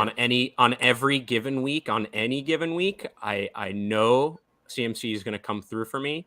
But besides that, I don't know which one it's going to be. And most weeks, it'll probably only be one that has like a good enough game where you're happy you started. It's not going to be 2 great games out of 2 of them, and then the third one's a bust. It's probably going to be 1 great game, maybe 1 usable game, and then the third one's going to be left for the dust. So also remember that Debo's already 26. Debo's older than Deontay Johnson and Chris Godwin. Like those are his comparables in terms of age. Guys like Olave, London, Wilson are 4 or 5 years younger. So I think for me, in terms of Debo, I'd rather have the older guys like Kupp, Diggs, and Hill and just ride him out. Because I don't think Debo's giving you wide receiver 1 production, or, well, maybe he'll give you wide receiver 1 production, but I don't think he's giving you high-end 1 production anymore, ever again. So, yeah, I'm pretty out on Debo. To me, yeah. Debo's more similar in value to, like, Godwin than he is to, like, Pittman or Metcalf, who are much higher for me in Dynasty. Agreed. So I guess my answer to this is yes. Hall or Andrews not contending this year? Well, I mean, I think if it's not a tight end premium, I'll stick with Hall. If it is, I'm fine going to Andrews. If you have, you have Pitts and Njoku and Schultz, doesn't make sense to get Andrews if that's what you're doing. That's also true. Right? Yeah. That doesn't, you make a good point. It's like, even if you, so, yeah, I agree. Tannehill or Jimmy G? I have both. Not sure which one to give. And AJ Dillon, or late 23 second, and most likely late 23 first. I'm a little confused. 24 first. I would take, so I think it's Tannehill or Jimmy G and AJ Dillon or 23 first for a 24 first, and I would take the 24 first. AJ Dillon is plummeting in my ranks. I think the universe in which AJ Dillon takes over in the workhorse in this backfield no longer exists. with the way it's going, I think they're going to leaning toward bringing Aaron Jones back for 2023. Even if they don't, I think that they've seen enough from AJ Dillon to know that they can't trust him. They've given him more than enough work. It's just he hasn't been producing. He hasn't had that much work. AJ Dillon? This week they kind of cut him out of the offense, No, that's fair. But like before this week, it's like he's been out carrying him. But this week, pure rush attempts. What this week told me was we saw what happened the previous weeks. That didn't work, so we're going to change it. This week, AJ Dillon had 4 carries, no targets. He saw 30% of snaps. Aaron Jones, 74. Mm-hmm. What that tells me is that they were unhappy with AJ Dillon's play. I don't think this was a game script decision. I think this was a game plan decision. Mm-hmm. I don't know if they necessarily were unhappy with AJ Dillon or something he had done, but I agree that, I mean, he hasn't been very good. But I do think like even if that's not the case, they wanted to involve Aaron Jones more, which is equally as bad, obviously, for Dillon's value. Well, I mean, AJ Dillon hasn't been good.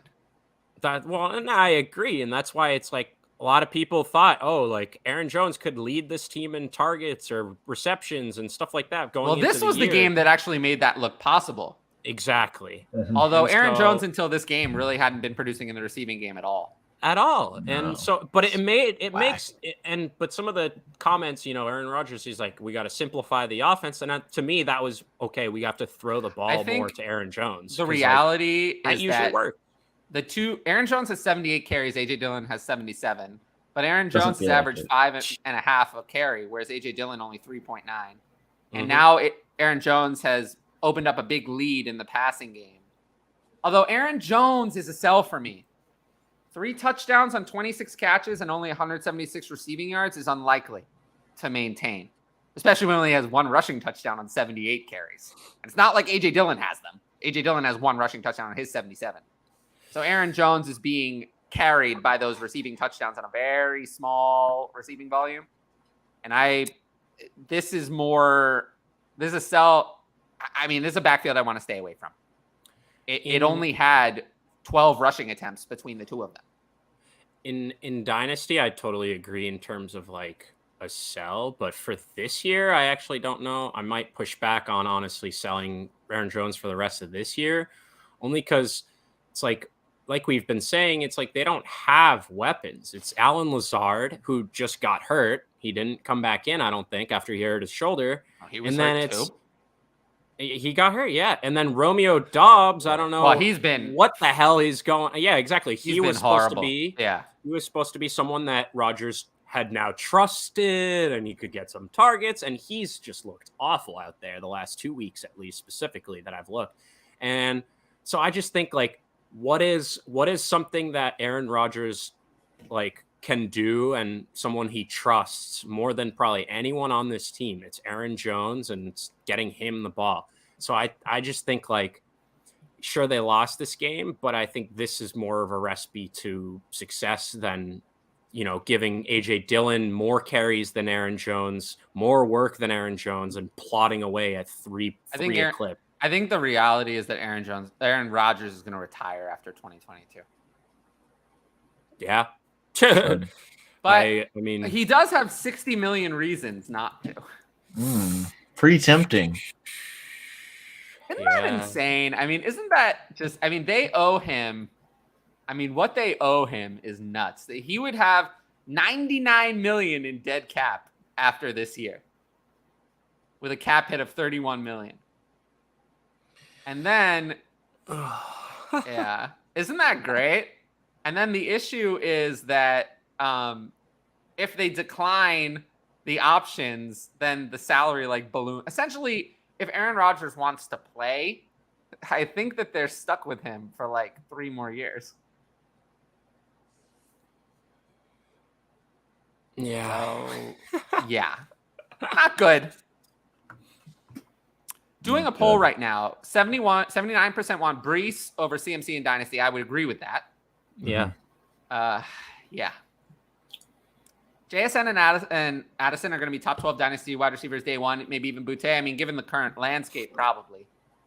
Boutte needs to like his quarterback first. It's going to be tough to take guys like a 30-year-old Cooper Kupp, 29-year-old Diggs or Hill over them. It's going to be tough to take them. So I can see that. Also, I was looking, and that one Hall or Andrews question, he is Andrews. So he's Andrews, Pitts, Schultz, and I might take Hall then. And Joe. Yeah. Premium. If it's tight end premium, it should bring back more. Yeah, I agree.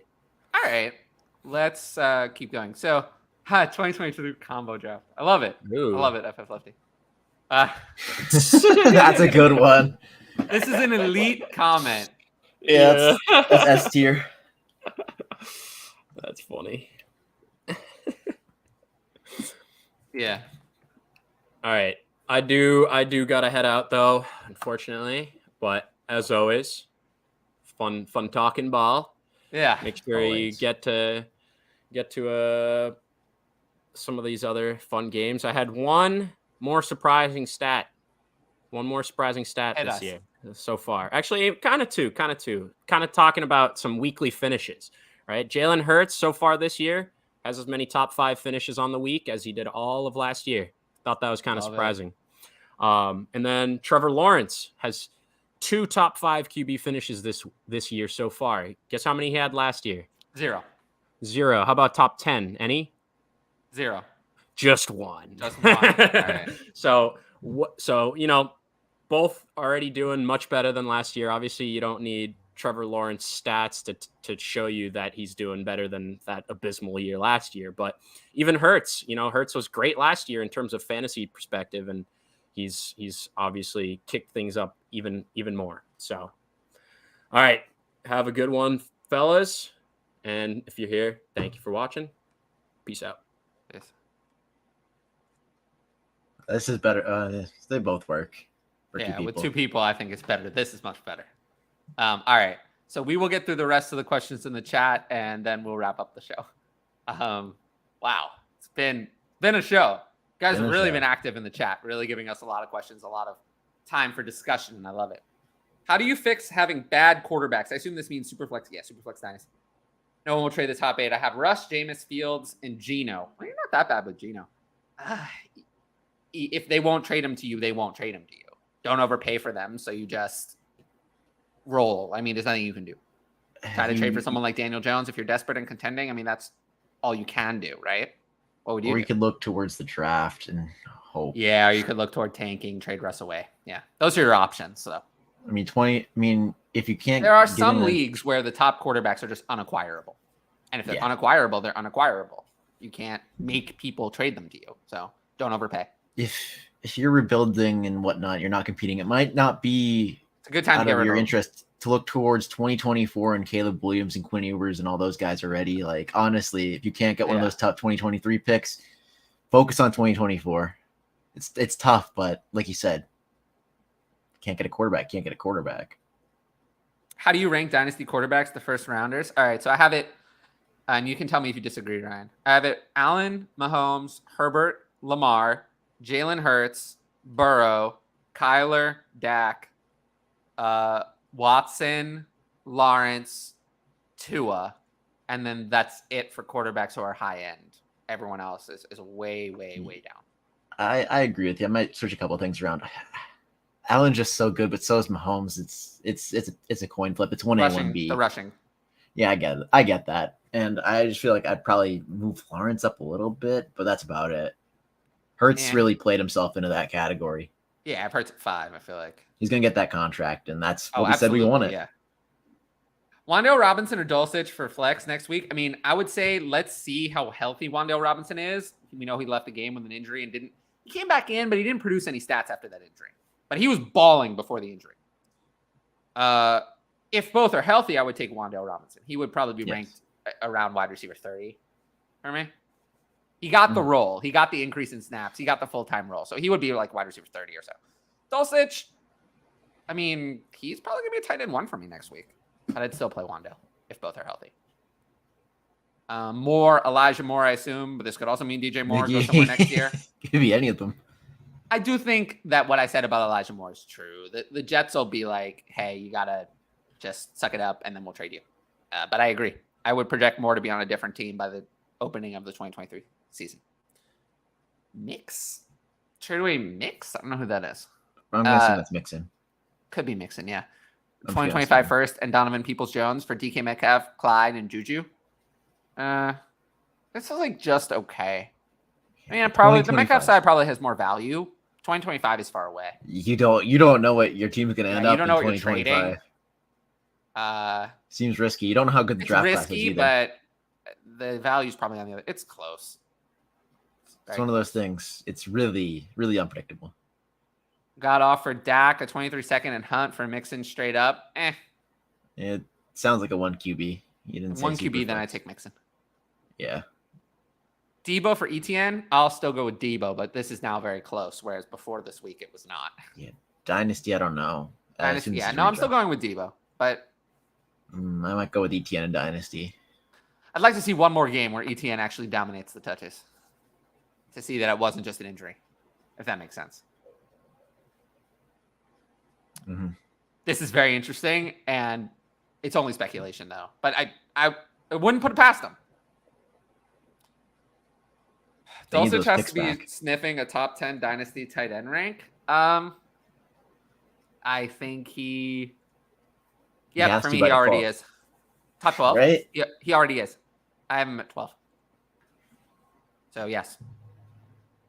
Danny Dimes looks great for sticking around with that win-loss record. Yeah, no, 6-1 is great. Give Pitts, get Andrews plus. What should the plus be? Barely anything at this point. If you get any plus, I'd dig it. Yeah. I'm not sure. I don't think you can get plus. I think Andrews is worth more on the market. Don't you? Yeah. All right. No, I still want Pitts, but I get it. Handoffs to JT incoming. Yeah. Inbox offer to, I assume it's 23 first, to acquire Pickens and Spiller for a mid to late 23 first. In a super flex, I think I'd go with the pick. In a 1 QB, I would go with Pickens. Yeah. I mean, 108 is still going to be a good pick. In a 1 QB, though, it's not going to be special. I'd rather have Pickens. It's right at the borderline of your player being special. It's going to be right at that Addison break off, probably. I love 106. Pickens, yeah. Tyler isn't wrong. Thank you. I feel like the best case career scenario is what DJ Moore's put up other seasons for Treylon Burks. Yes, but Treylon Burks is also 4.5 years younger. So you get to reset and get the value on that. But I still want DJ Moore because I don't know if Treylon Burks is going to actually do that. Thoughts on this trade? I traded Gabe Davis, Dillon, and Swift for Saquon and Higgins. Yeah, I mean, what is this? If this is... No matter what it is, I want Saquon. No matter what it is. Yeah. If it's redraft, you're getting Saquon. If it's Dynasty, you're getting Higgins. Yeah. I'll take Saquon and Higgins. Can I rate my team? I could try, but I usually don't do this. How long do I think Mixon will be starting for the Bengals? At least this year and next year. I don't think they're replacing Joe Mixon as high on their priority list.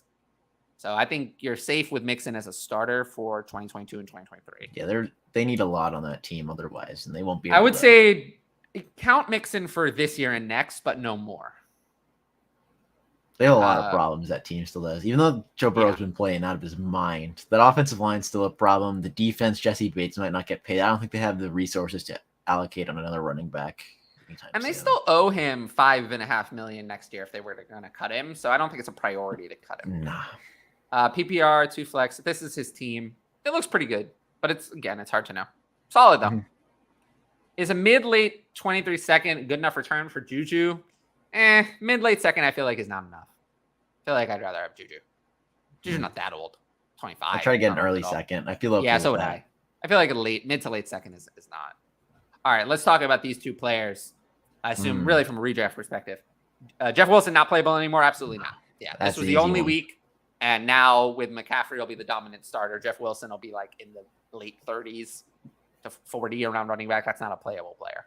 And then what happened to Dubs this week? That offense is terrible.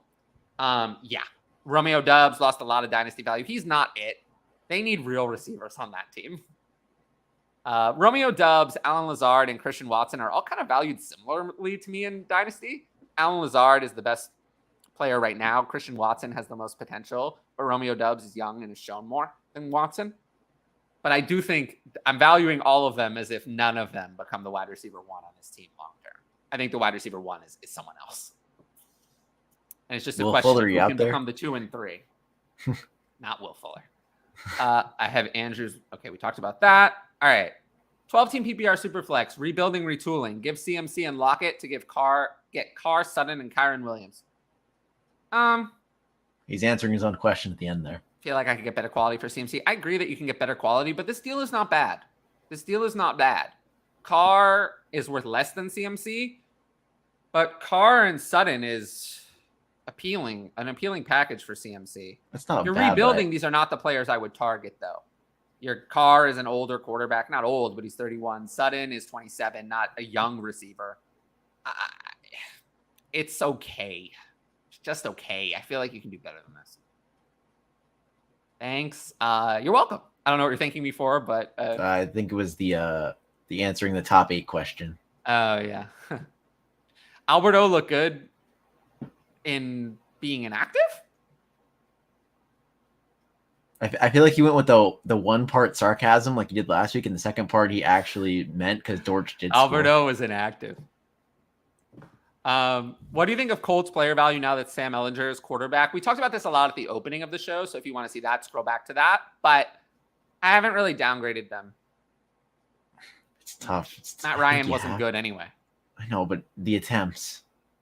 Let's just see what happens before we bury anybody. They were first in their last 3 games of passing attempts, and they were second on the season. But Jonathan Taylor is going to come back and maybe get some. I mean, that's true, but still, that's a lot. Jonathan Taylor's not going to get 10 carries in very many games, no matter who the quarterback is. That's going to change. They're averaging more than Atlanta and the Jets combined. I hear you, but that's going to change. Jonathan Taylor will be fully healthy next week. He will get more than 10 carries. He should get at least 17 to 18 carries every week. Is it time to bench Brady? Nothing on waivers. I don't think he can. I think you're stuck with him. He wasn't even bad. If Mike Evans catches that pass, I don't think we're even having this conversation. That was a perfect throw from Brady. Evans just dropped it. Tom Brady doesn't look washed, actually. Aaron Rodgers looks more washed to me than Tom Brady. Tom Brady actually looks okay. Yeah, the rest of the statistically, he hasn't been that bad or bad at all. He doesn't look washed like Ryan does. So no, unfortunately, I'm going to say no on benching Tom Brady. Will Brian Robinson break out 20 points soon? No, this is a committee and always will be. So no, he's going to be like a borderline RB2, and he needs a positive game script because he doesn't get passing work. So I'm going to get much in Washington either. No. So, but he's playing the Colts next week. So there's the positive game script. That could be a positive game script. I might start him. But to get 20 points, no, he'll need 2 touchdowns to do that. Brian Robinson won't break 20 points without 2 touchdowns. Josh Jacobs is trying to get paid. Well, can you blame him? And is this sustainable? Yes and no. Is he better than we thought? Yes. Is Josh Jacobs going to be a weekly RB1 for many years? Probably not. But he is only 24. Year, yes, though. So I'm fine valuing him at a decent price. And like I said, he's comparable value to guys like Mixon and Henry, because I still trust those guys even talent-wise more than Jacobs long-term. But Jacobs is far younger. He's over 4 years younger than Henry and, a year and a half younger than Mixon. But 4 years younger than Henry. So there's really no reason to value Henry ahead of Jacobs at this point. Scary Terry back. He caught a touchdown. So that's why people are saying he's back. Otherwise, 5 for 73, 8 targets. Still the same number of targets as Curtis Samuel. Did not get the elite target share that we want at all. I mean, I guess it was pretty good. 8 out of 33 is not bad. But he's not separating from Curtis Samuel in terms of targets. They had the same number of targets, the same number of catches. He's not separating as the clear one like I'd like. So I'm going to say he's never left. But we're talking about someone who's like wide receiver, a low end 2, high end 3 every week, which is how I've ranked him the whole year. So I'm going to say no. And next week isn't the week I really want to play him. I think Washington could be playing from ahead It's not the week I want to play. Good way to end the show. There we go. Yep. George Pickens That's is the real perfect. deal. Weekly reminder. Yeah, he's getting close to being a dynasty wide receiver 1. I don't have him very far from that area. He's moving up. And I do think he's the real deal. I really do. He really looks it. And that catch on the touchdown was so good. Insane. That was a rookie too. So it could only get better. But anyway, I appreciate everyone for watching the show. If you made it over 3 hours, I know there's a lot of things you could have done with your time, but I thank you for watching any or all of the show. If you're here, make sure to leave a comment, subscribe to the channel, hit the notifications bell if you want to know about all the content we have coming up. And then, there were a lot more super chats this week, so I appreciate everyone for that. That always is a good way to show your support for the channel specifically. And then if you like my content or me, my Patreon is always the best way to support me personally directly. And I just put the link to that in the comments. And it's also in the link at the show at the bottom. Anything you want to say to close the show? No. I'd talk about baseball, so let's just end the show. Don't forget to follow us on Twitter. It's right below us. Oh, but, no, I did it again. Oh, no. I know. Hand. But I'll see you guys on AskDLF at 9 p.m. Eastern tomorrow. And until then, have a good rest of your night and enjoy Monday Night Football. Yeah, hopefully.